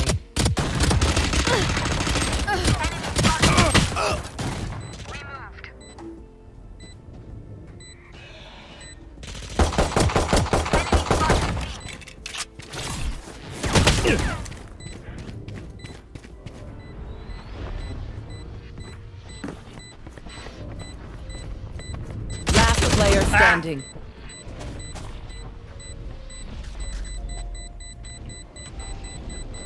Just say.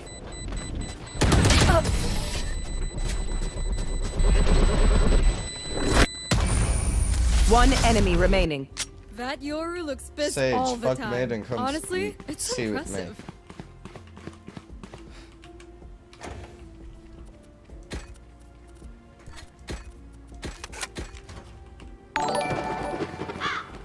Hey, thanks for the follow at 13.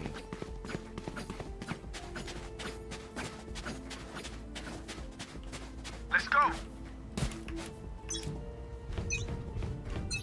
Out of charges. Damn it.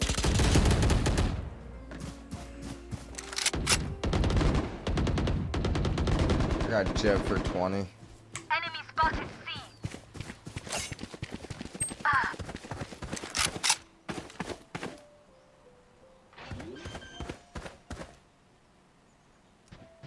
Spike planted. Enemy spotted C.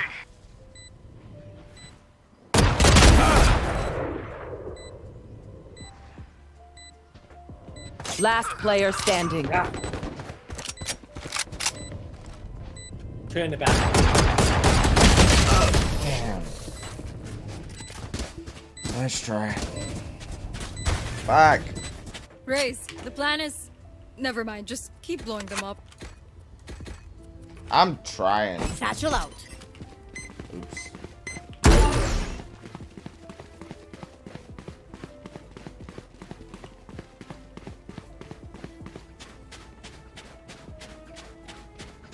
I wonder. Satchel out. We'll Yes! come back. I can feel it. Time to jump.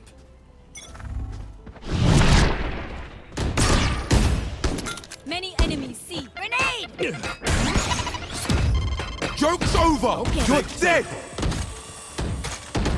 Cutting through.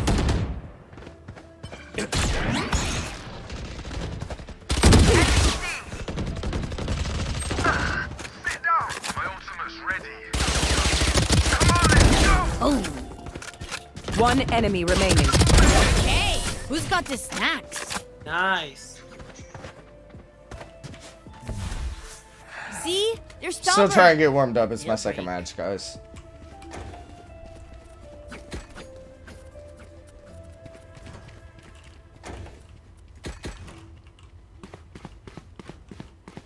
Rory is my first match. Definitely going back up there, though.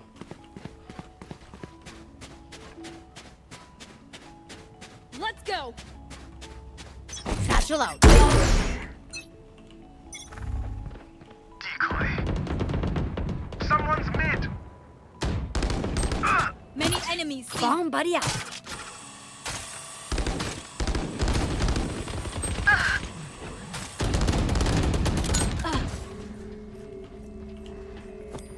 Grenade!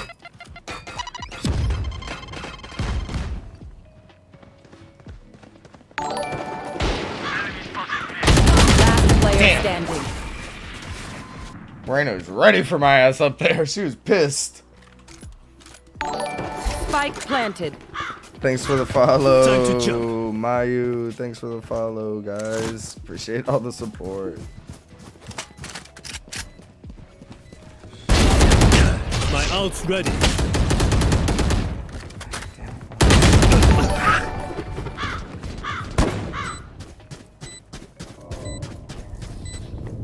My power does not ebb. Ask for aid, and you shall receive. Need a drop.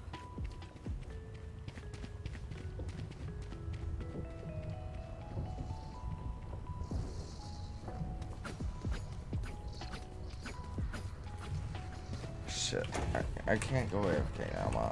You're gonna have to wait, mother. Sorry, love you. Kill my copy.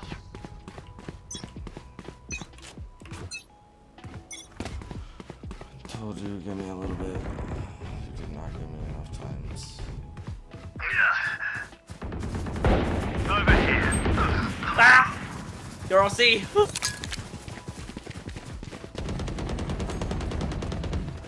Flash!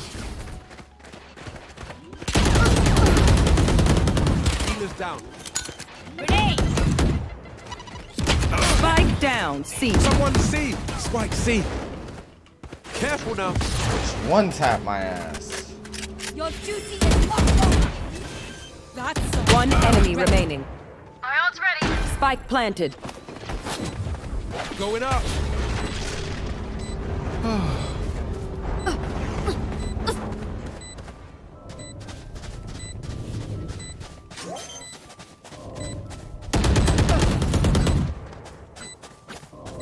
Nice. We good. We good. 245, that's ugly. The dimensional fabric here is thin. I'll tear through. Thanks for the follow, Faracho. I'm Appreciate not gonna lie, it. they've just been pressing C.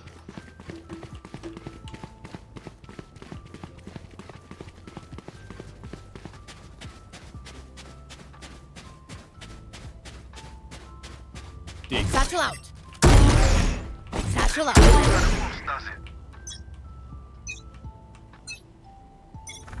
Cutting through. Someone's mid. Embarrassing. They're pushing C.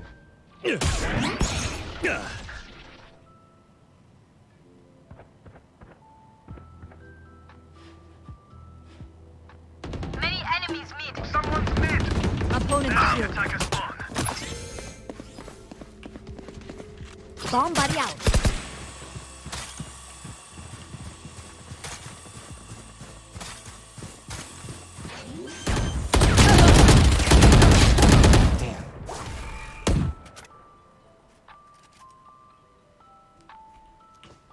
They're trying to plan B. One enemy remaining. What were they doing? Time to jump.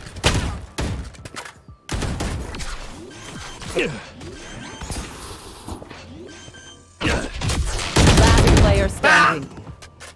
Bro, that was I was trying to see what she was doing. Fuck.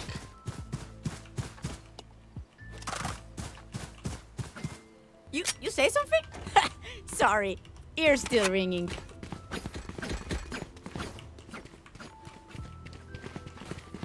Someone just yelled at me.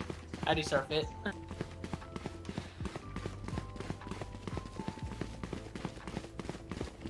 Careful.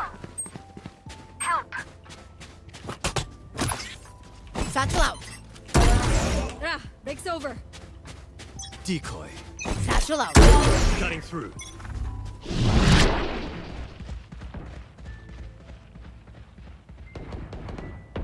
Someone's mid.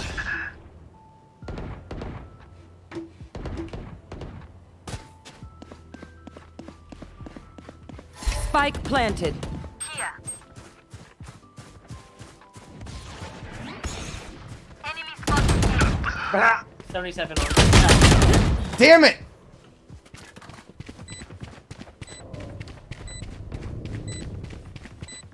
$26 on B. Last player standing. Just stick on him. Clutch. No shot. Oh, you thought you put up a fight? Not one of them stayed on You're Spike. up. Stay safe. We're going back in.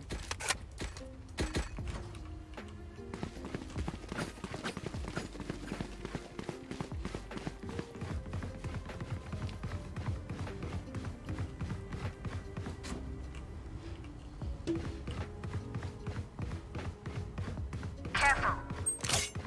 Help.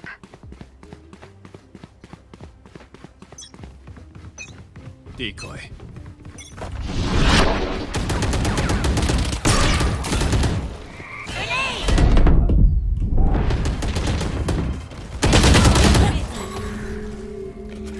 44, Reyna.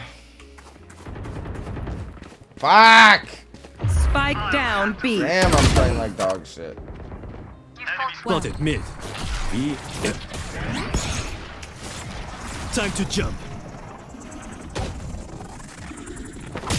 I'm back. Last player standing.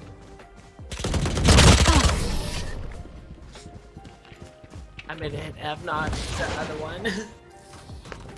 Oh, surrounded by minha família. We won't lose.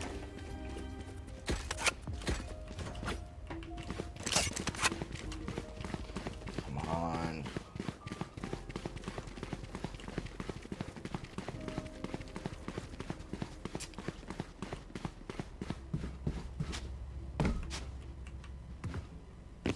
We go!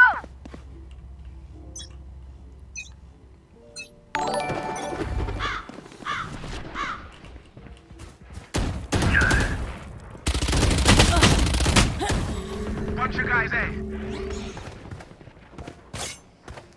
Oh, well, fuck. I guess I'll take care of that real quick. Careful now.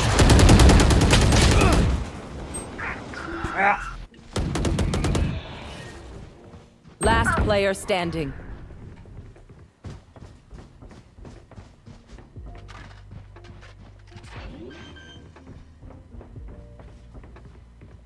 Spike planted.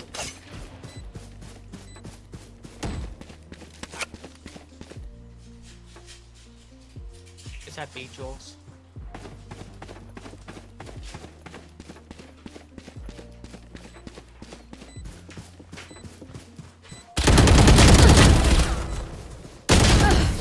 Nice try.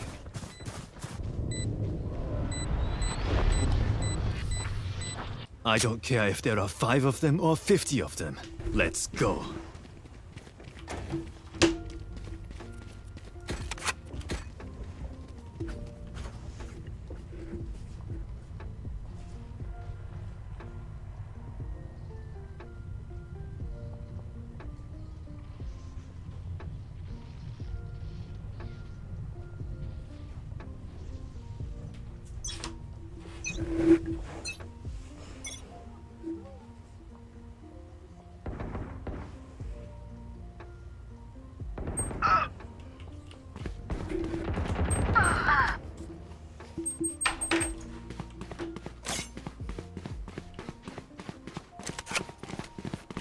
Last player standing.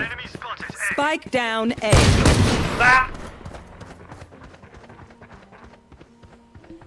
My bad, I had to go AFK for a sec. Last round in the half. You're good.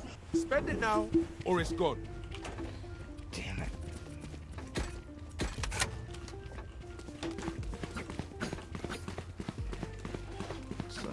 Bitch.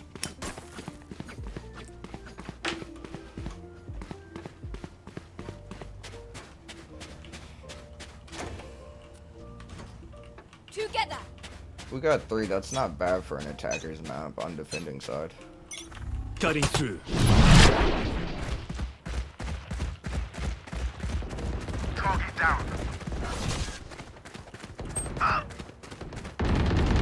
Okay. Get out of here. The hunt begins.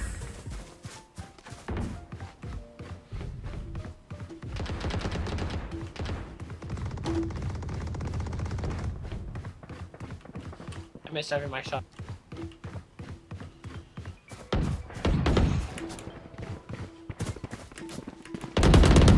One dead. You will not kill my ally. Enemy spotted. Last player standing.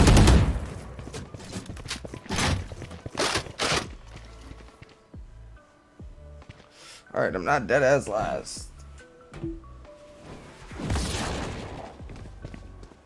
One enemy My ult's remaining. ready. Spike down mid. I'll handle this. 30 seconds left. Guard spike, just play time. I'm back.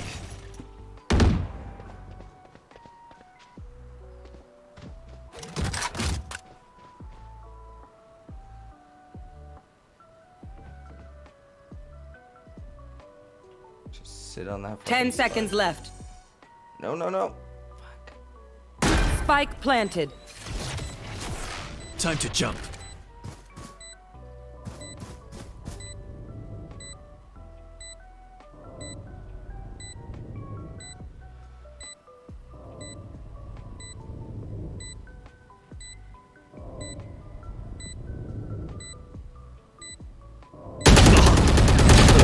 Holy shit, that's good. Nice try. Switching sides. Paint? Check. Charges? Check. Brakes? Nowhere in Alright, it's on like Donkey Kong. Which one we pushing, guys? Wherever you want. Yeah, we can go see. See? Really badly. Nah, dude, this is an attacker's map. You got 3 fucking points you have to fucking guard. Yeah.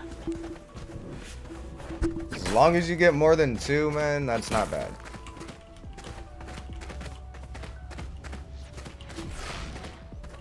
Let's make them dance.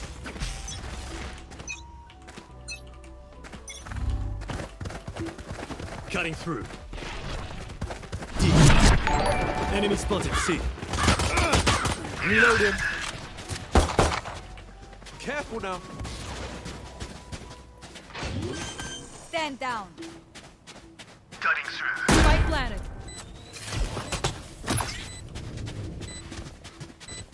Go get him.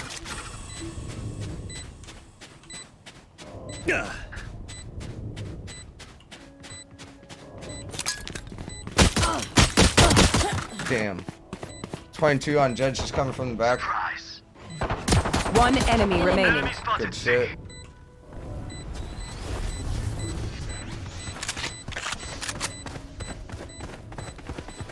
Your biggest mistake was that you pissed me off. See, that wasn't so hard. No. Never show weakness. Ever. Should we push C again? Yeah. I think we should go mid, B. Mid? Yeah, let's go mid. Okay.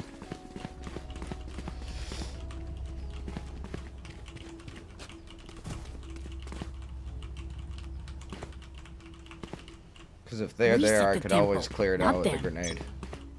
True. Decoy.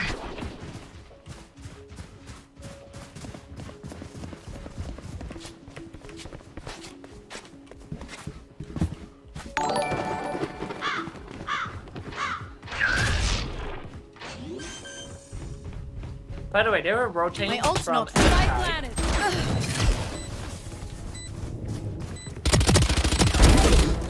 Got one.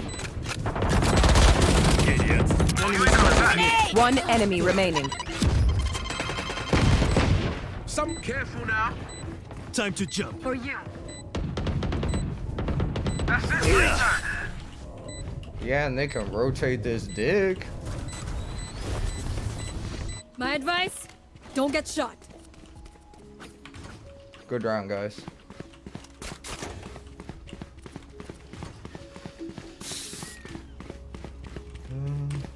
Let's go back. Let's go back C.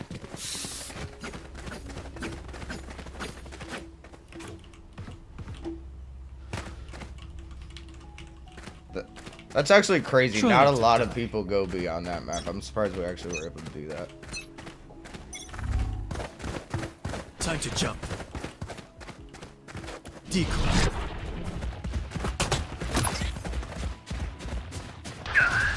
Bomb buddy out. Barrier created.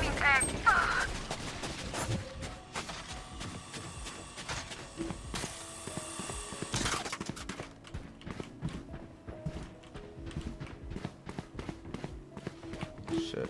Many enemies C. That's done. Sorry, bro. Careful now. Reloading. One enemy remaining.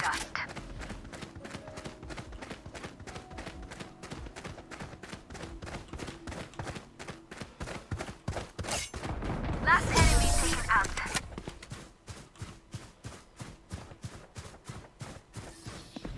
Their MVP is mine.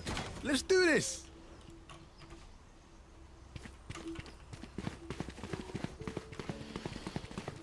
Should we go A this time? Why not? Let's Might mix be. it up.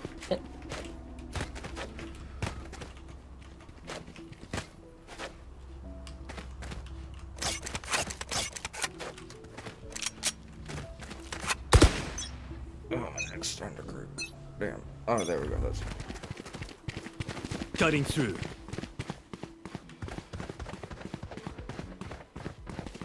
Decoy. You're out. My ultimate's ready. Careful now. Spike planted.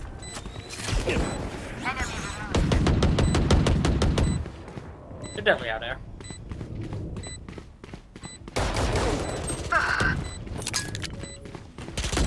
One enemy remaining. My ult's ready.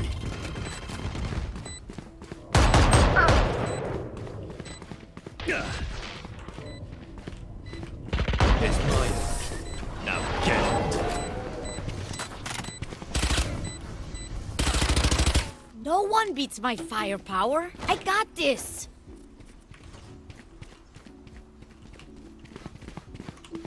I thought if you want me to rush into any area.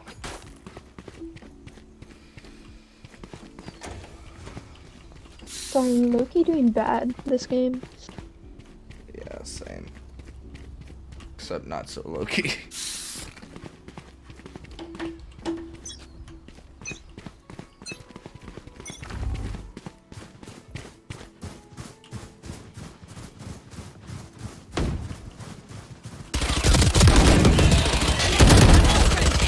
My carrier's dead. Spike down mid. Rest. One enemy remaining.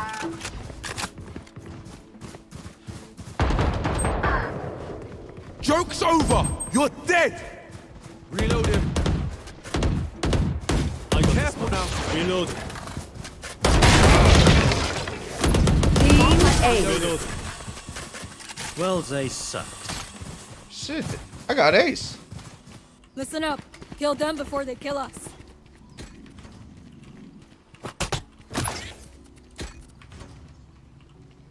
Hell yeah. You want me to go to A? I think I might be Yeah, getting that's warmed fine. up. I'm gonna rush A to see if anyone's there. Is anyone on Spike? You give it to me.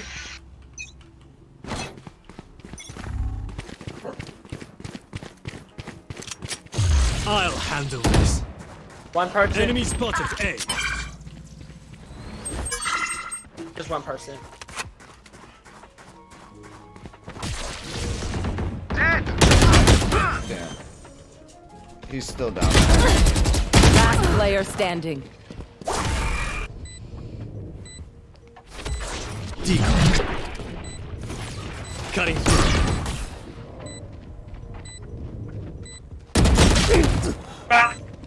Nice try. Nice try. Got absolutely destroyed.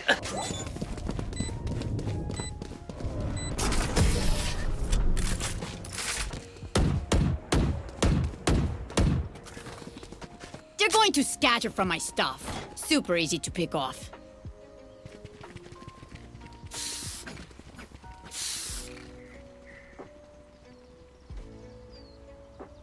Hey Jules, I can buy for you.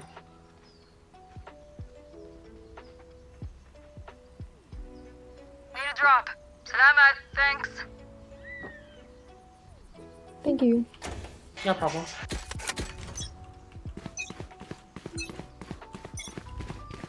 Time to jump. Decoy. Spike carrier's down. Spike down A. You fought well.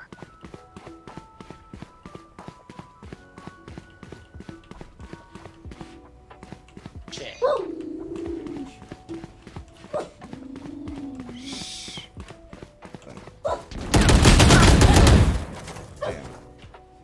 They're camping on Spike. Last player standing. Oh, he'd have it behind too. I really gotta pee. Time to stock back up.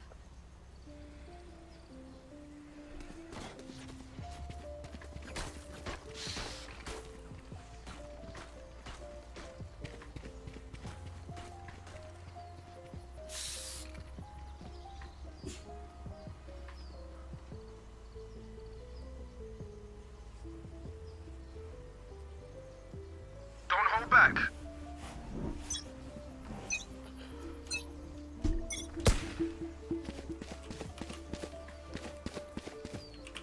Shit, I didn't buy. No, it's B's clear, by the way. Enemy C. Grenade! Someone see. That's my carrier's dead. Spike down C. Lights out.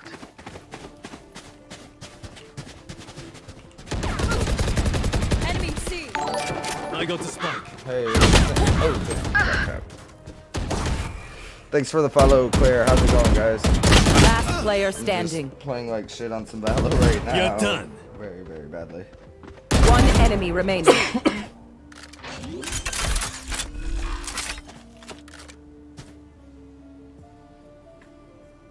Ready. Anyone else think they can kill a god? Nice. Get ready. I go fast. Alright, That scared me. let's go, let's go, let's go.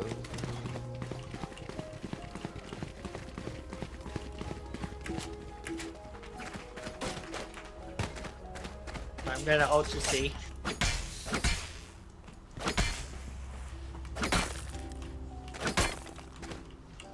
Quick feet, quick trigger. I'll handle this. Who's next? Ah, stop. Here we go. The hunt begins. Spike carrier's down. Spike down I didn't see her.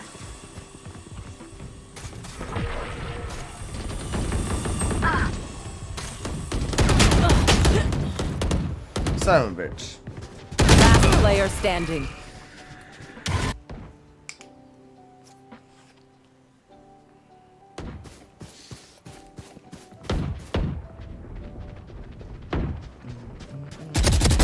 Bye-bye.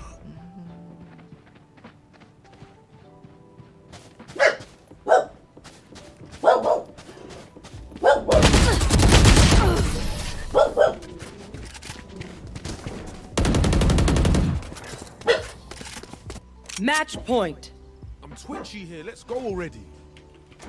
My bad, y'all.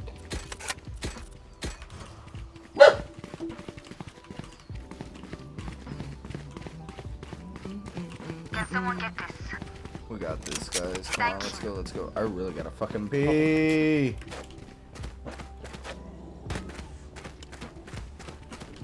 I got you, bruv.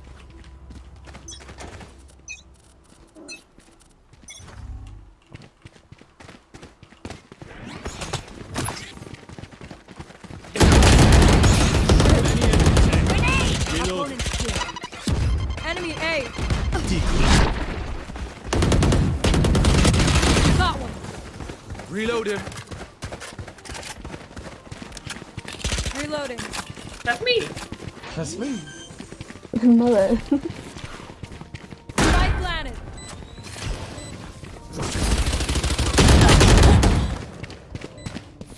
Coming from mid, coming from mid. One enemy remaining. Yeah. Good shit, guys. I still really gotta pee. Even with numbers, anything can still happen. Remember that.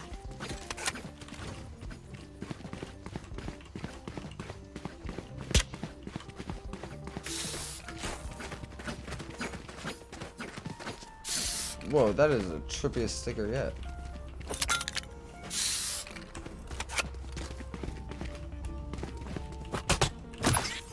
I'll cut through.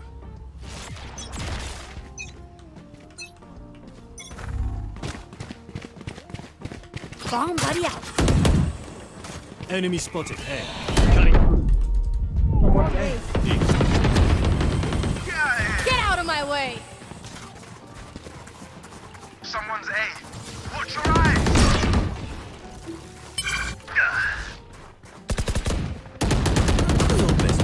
Walk it off, G.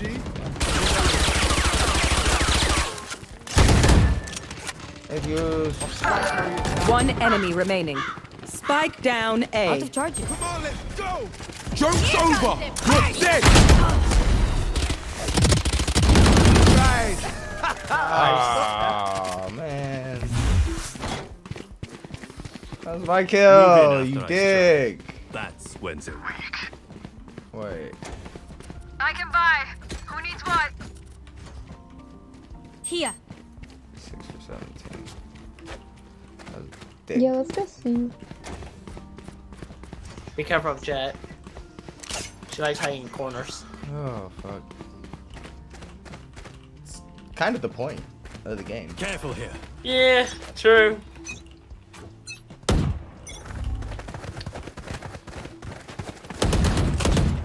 Enemy spotted. C. Cutting through. Hey, thanks for the follow, Risa.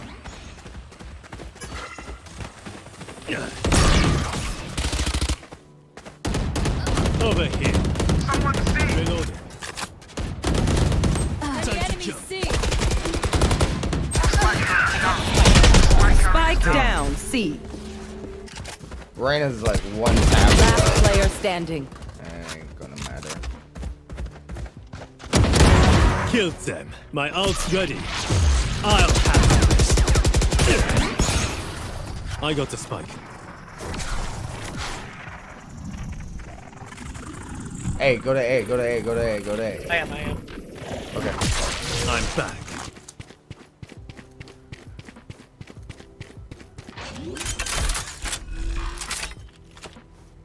Spike planted.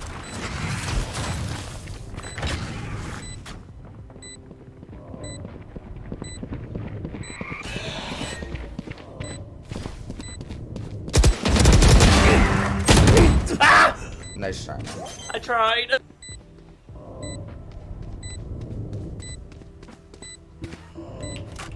GG's. GG's. Sons of bitches. They got us. Defenders win. Bitches got us.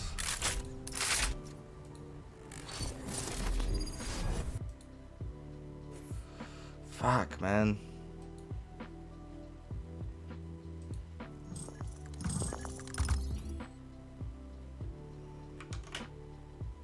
Alright, how do we do?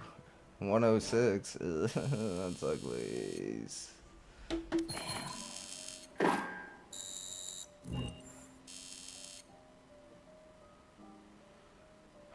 Son of a beaches. I'm so close. I just want to play some ranked matches. I got to pee real quick. I'll just be back. BRB. Just gonna go pee.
was a good piece.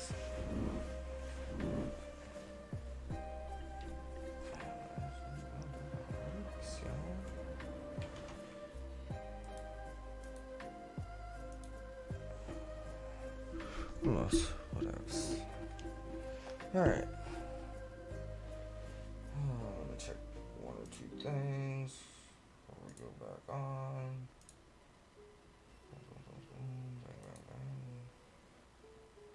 Bada bing, bada boom, bada boom.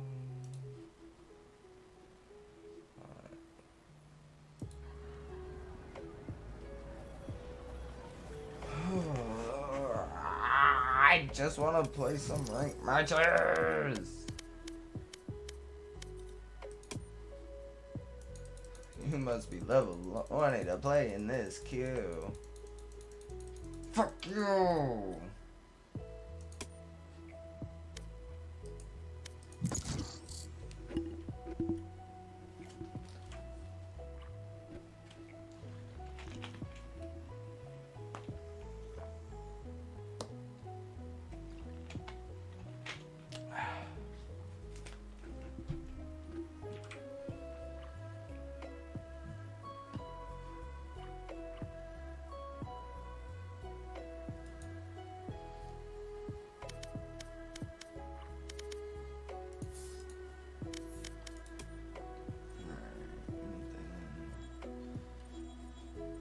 I can afford because I'm a broke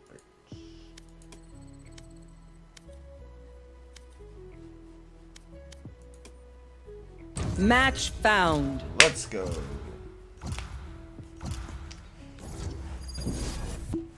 Don't stop, get it. Technologic. Yes, I'm pumped. Oh, you bitch. Fucker. Fuck you, F2F. Voice, Just take a seat. I got this. I'm playing Phoenix. Fuck it.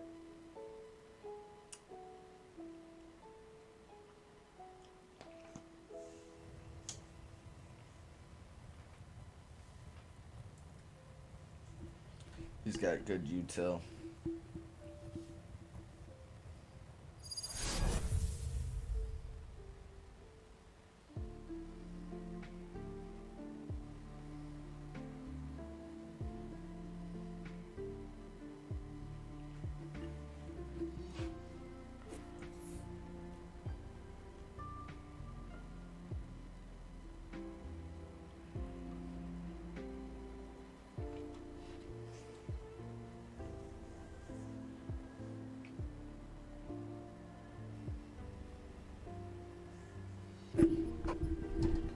Shit.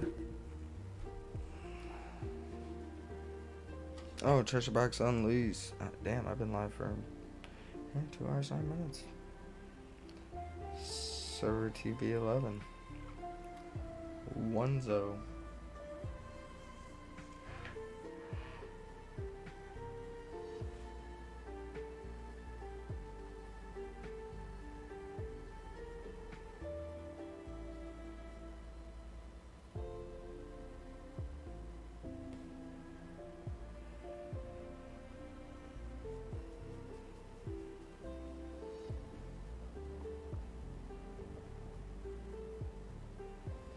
Okay.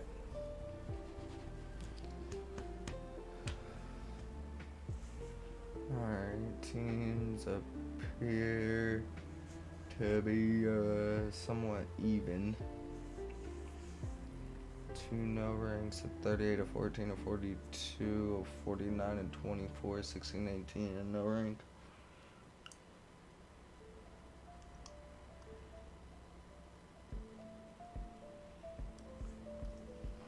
Okay, Yoru. Right here, right now. We'll see who's the better shot. Fine, but I'll keep score.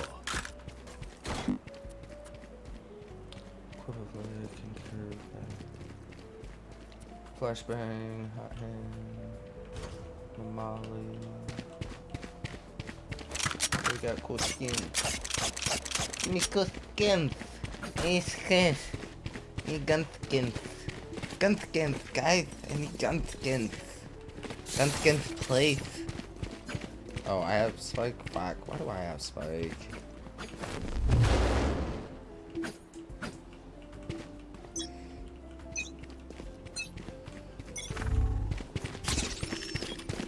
Careful now. Reloading.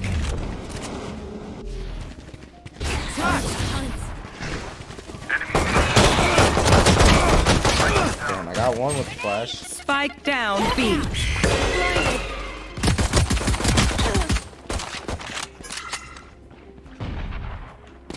I got swans. Hey, what's up, Ivan? How's it going? One less. I got this. One enemy remaining. Damn. Spike down B. Trademark. What the fuck was that? Last player standing. They're right there. Get out. Come on. Nice try, but fuck you. Their cipher knows too much. Ah, son of a bitch.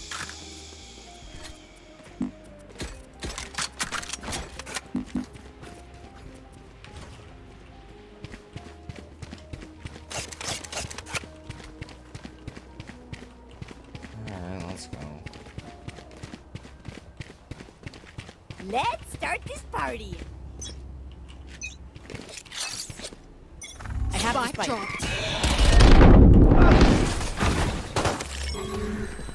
Take out my trap. They're concussed. Pull back. Blinded.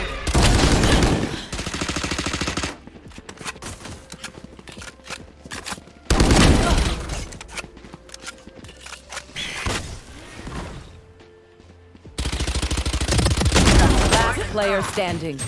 Spike down B.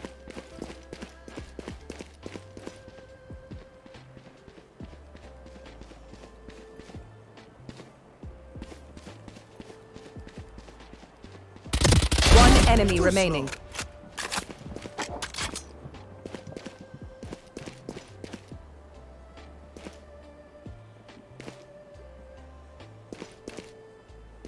Teleport's ready.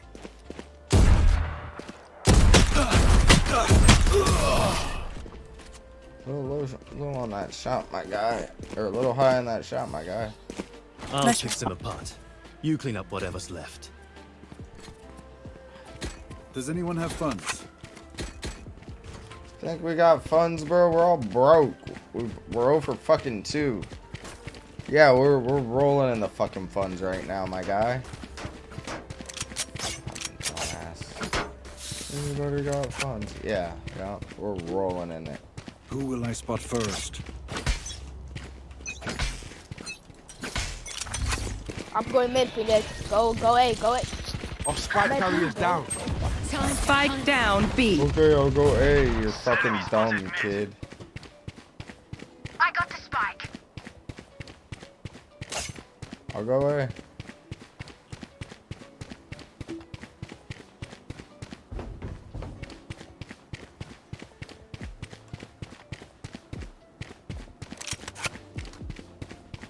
Decoy. Trap destroyed. The hunt begins. I'm A, man. What now? I'm A. Enemy spotted B. You told me to go A. What now, kid? Last player standing.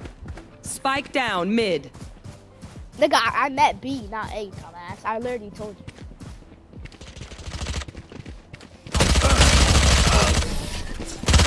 Why the fuck are you looking for ants? That's my question.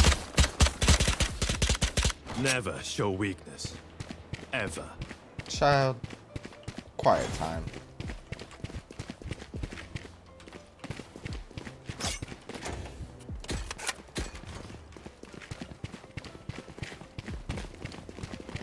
Bitch ass nigga like this. Heroes. That's crazy. We set the tempo, not them.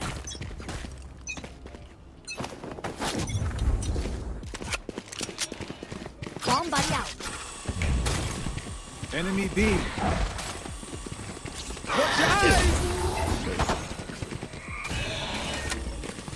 Grenade! I had them. Time to hunt.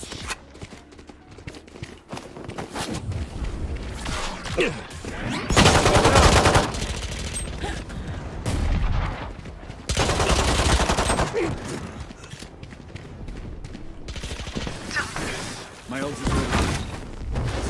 Careful now. Spike down B. I got this. I've got your trail. Last player standing.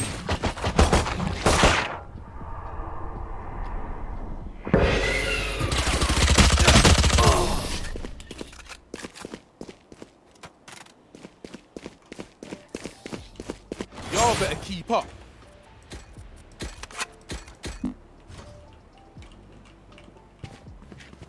My ult's ready.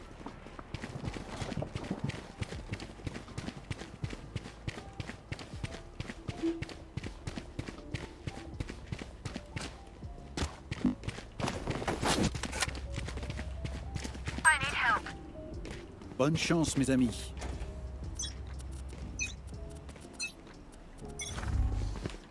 Grenade! Be quiet.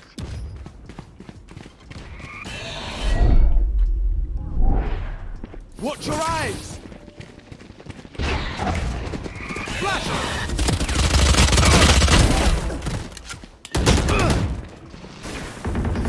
Planted.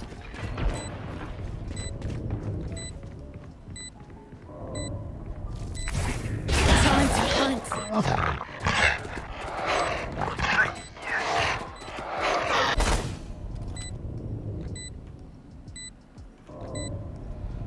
Oh, fucking disrespectful ass kids at a mute. Kid just dropping the N word like he's fuck, man.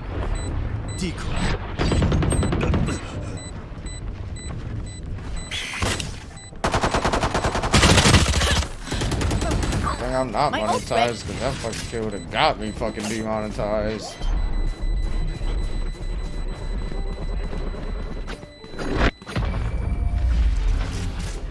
Nice job, guys. There's the toe hold. Now just dig in and climb up. Yo, Raid, you wanna trade? Raid, you wanna trade Randos? Child.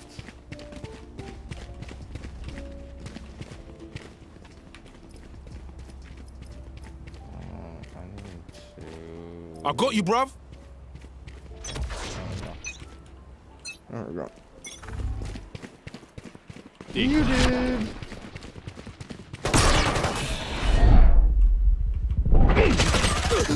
Flash. Watch your eyes. Here comes the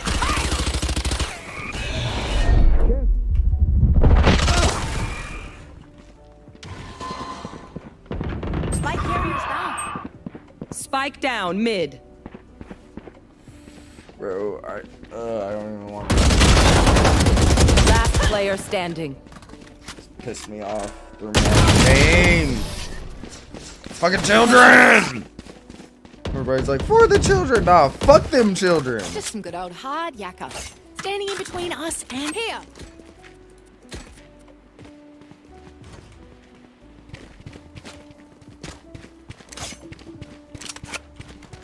I need help. No charges left. No charges left.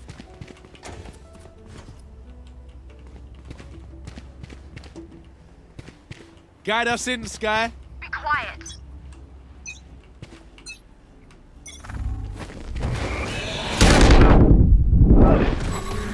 The hunt begins. Time to hunt.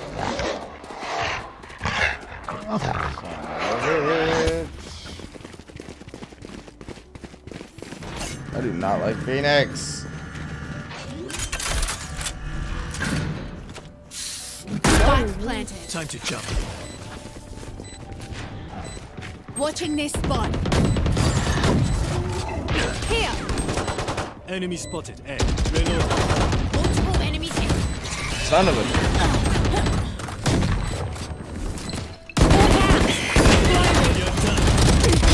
Finished. Last player standing.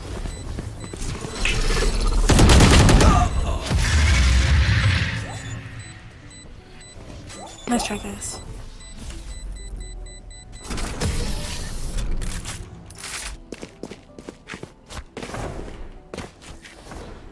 Paint? Check. Charges? Check. Brakes? Nowhere in sight.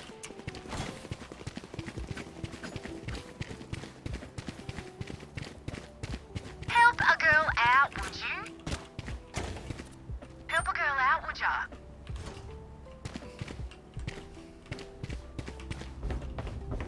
Sorry, I'm a broke bitch. Focus now. Eyes off me.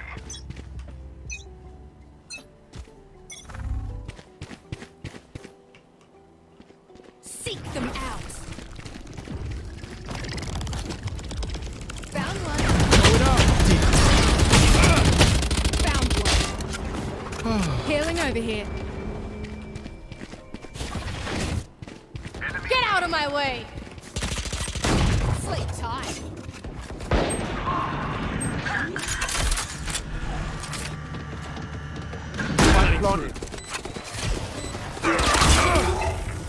Reloading. I've got your trail. Careful now.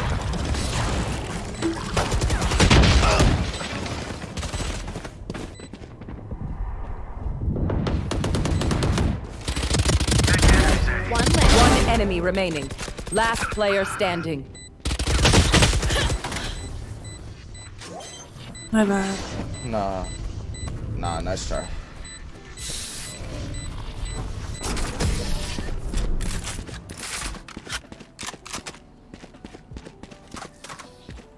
None of my stuff has malfunctioned yet. Can we celebrate that?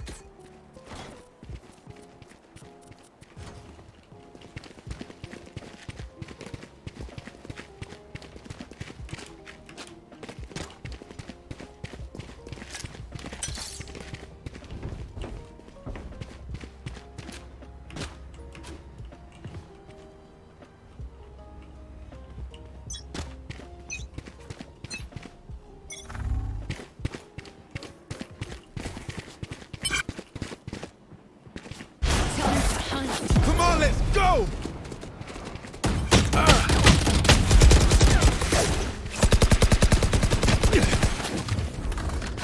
Going up.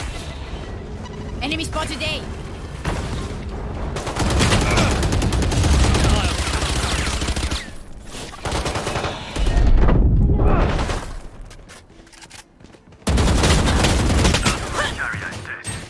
Spike down A. I've never played Phoenix before. Get him. I have the spike. So close. Satchel out. One enemy remaining. Hi! I'm pissed! Last player standing. Nice job. Grenade! Too. We're here because we're the best. Don't any of you forget that. Help a girl out, would you? My ult's ready. Cheers, mate. Thank you. Let's go, let's go, let's go. They are so dead.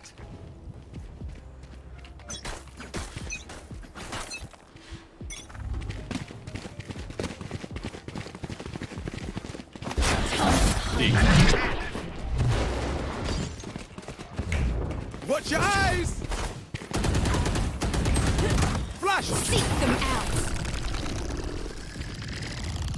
Found one. Reloading. Enemy mid.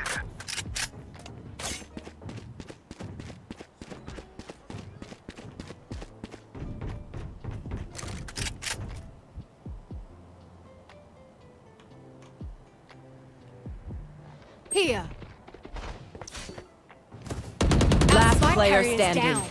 Spike down mid. Taken out.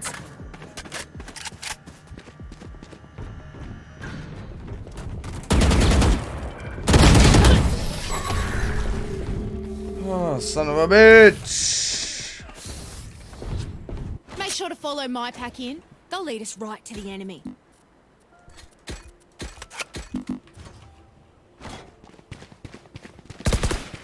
Reloading.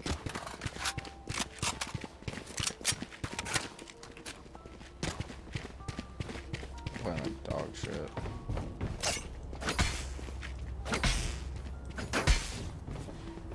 Don't hold back.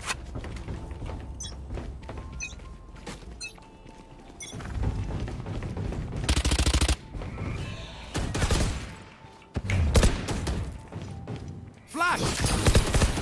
Reloading.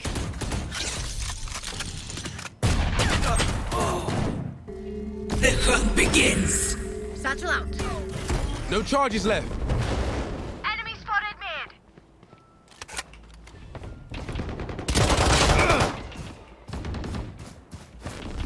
Careful now. No charges left. Spike planted. I know exactly where you are. Last player standing.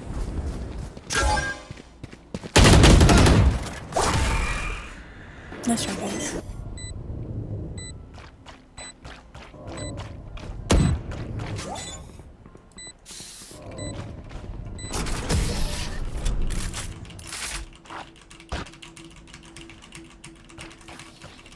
Last round before the switch.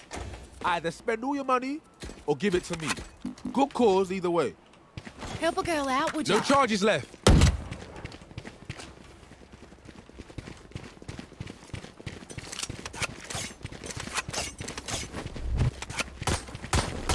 No charges left.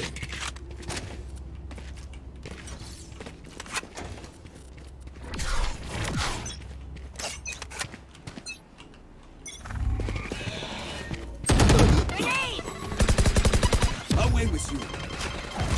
Time to hunt. Going up.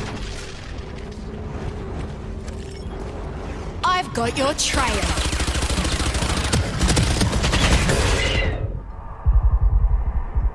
Enemy spotted B. Careful now. Enemy spotted B. Reloading.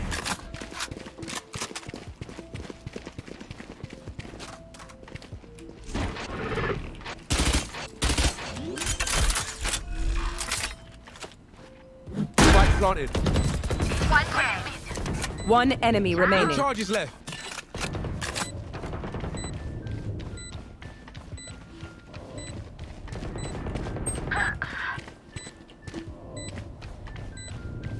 Well, this suit is ruined. Nice try, guys. Switching sides. I feel something over there. Can't place it. Like us, Let's but see. different.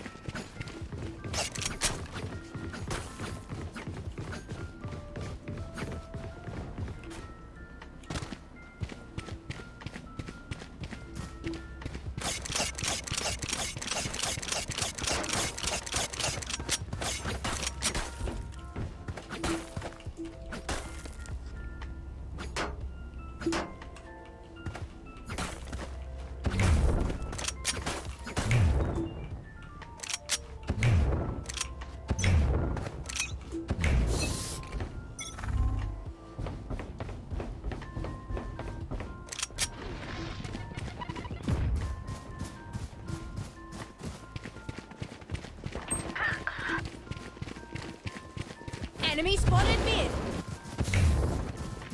Watch your eyes.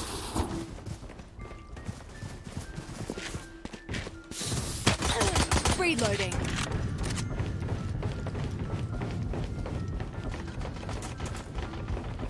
Reloading.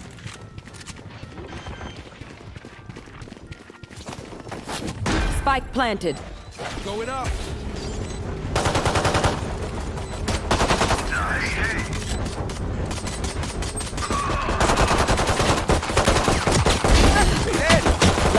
player standing.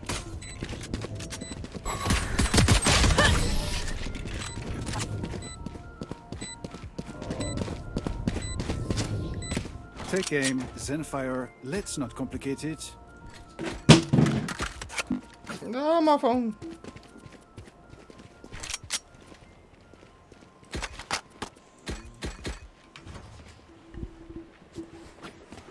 Yeah.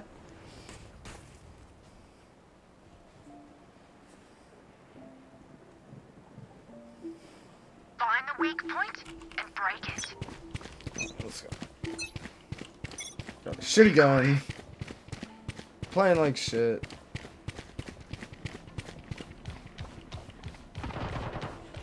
Enemy spotted B. Enemy B. Enemy spotted B.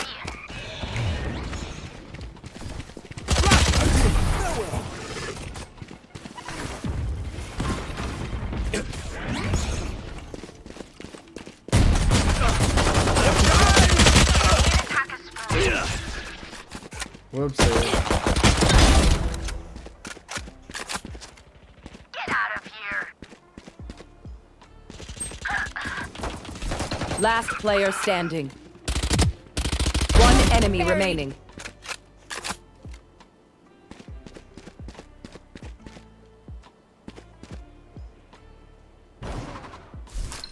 Hawk out!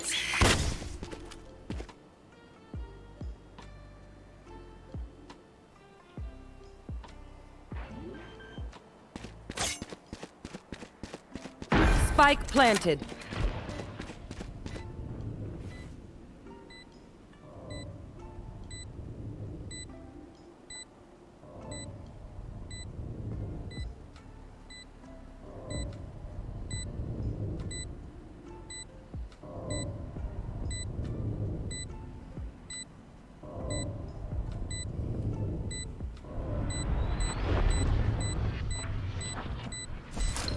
Hawk out! Blinded.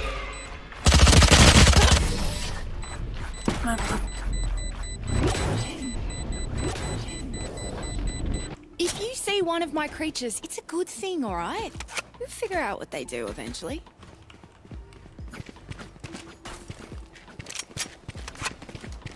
Come on.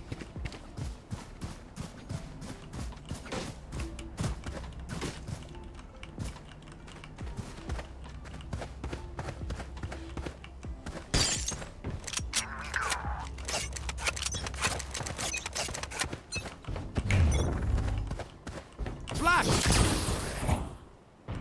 That's not it's fucking Phoenix. Enemies B. Flash!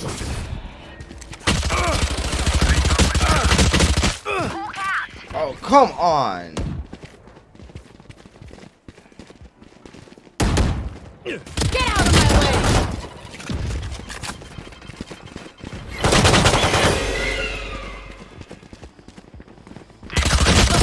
Son of a bitch.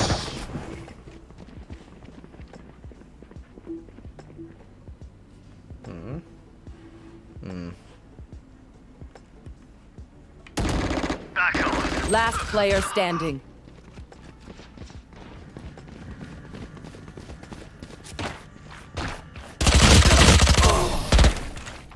That's right. Match point. Weapon choice. It is so personal, no? You pick a gun and it tells me who you are.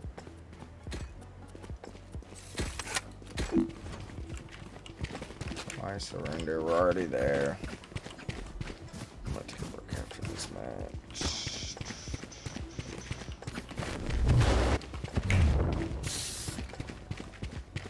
Let me show you how the boss does it.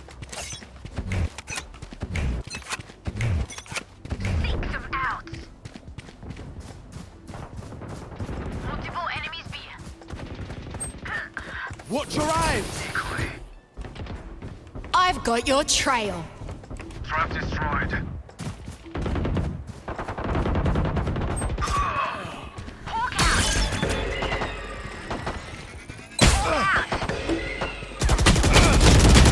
Last player player standing. Son of a bitch.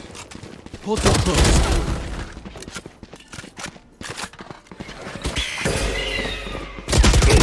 My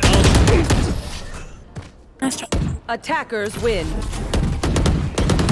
Oh, son of a bitch. I don't love it.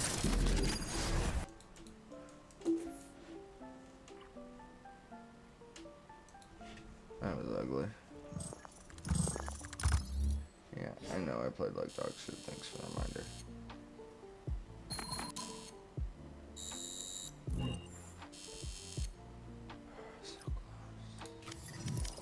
Alright. Let's see.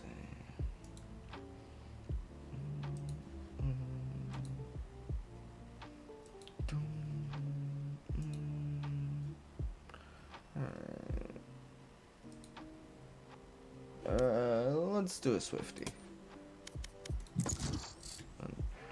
Let's do a Swift play. Hey, welcome. What's up, Nino? Nene. I'm just gonna call you Nene. It's gonna be just easier to call you Nene. Oh, bye, Nene. Fuck it.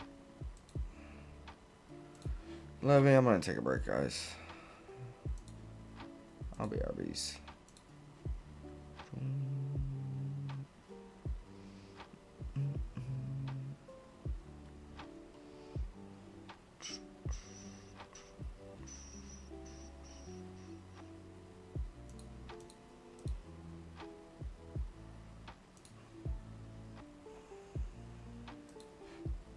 BRB, y'all.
you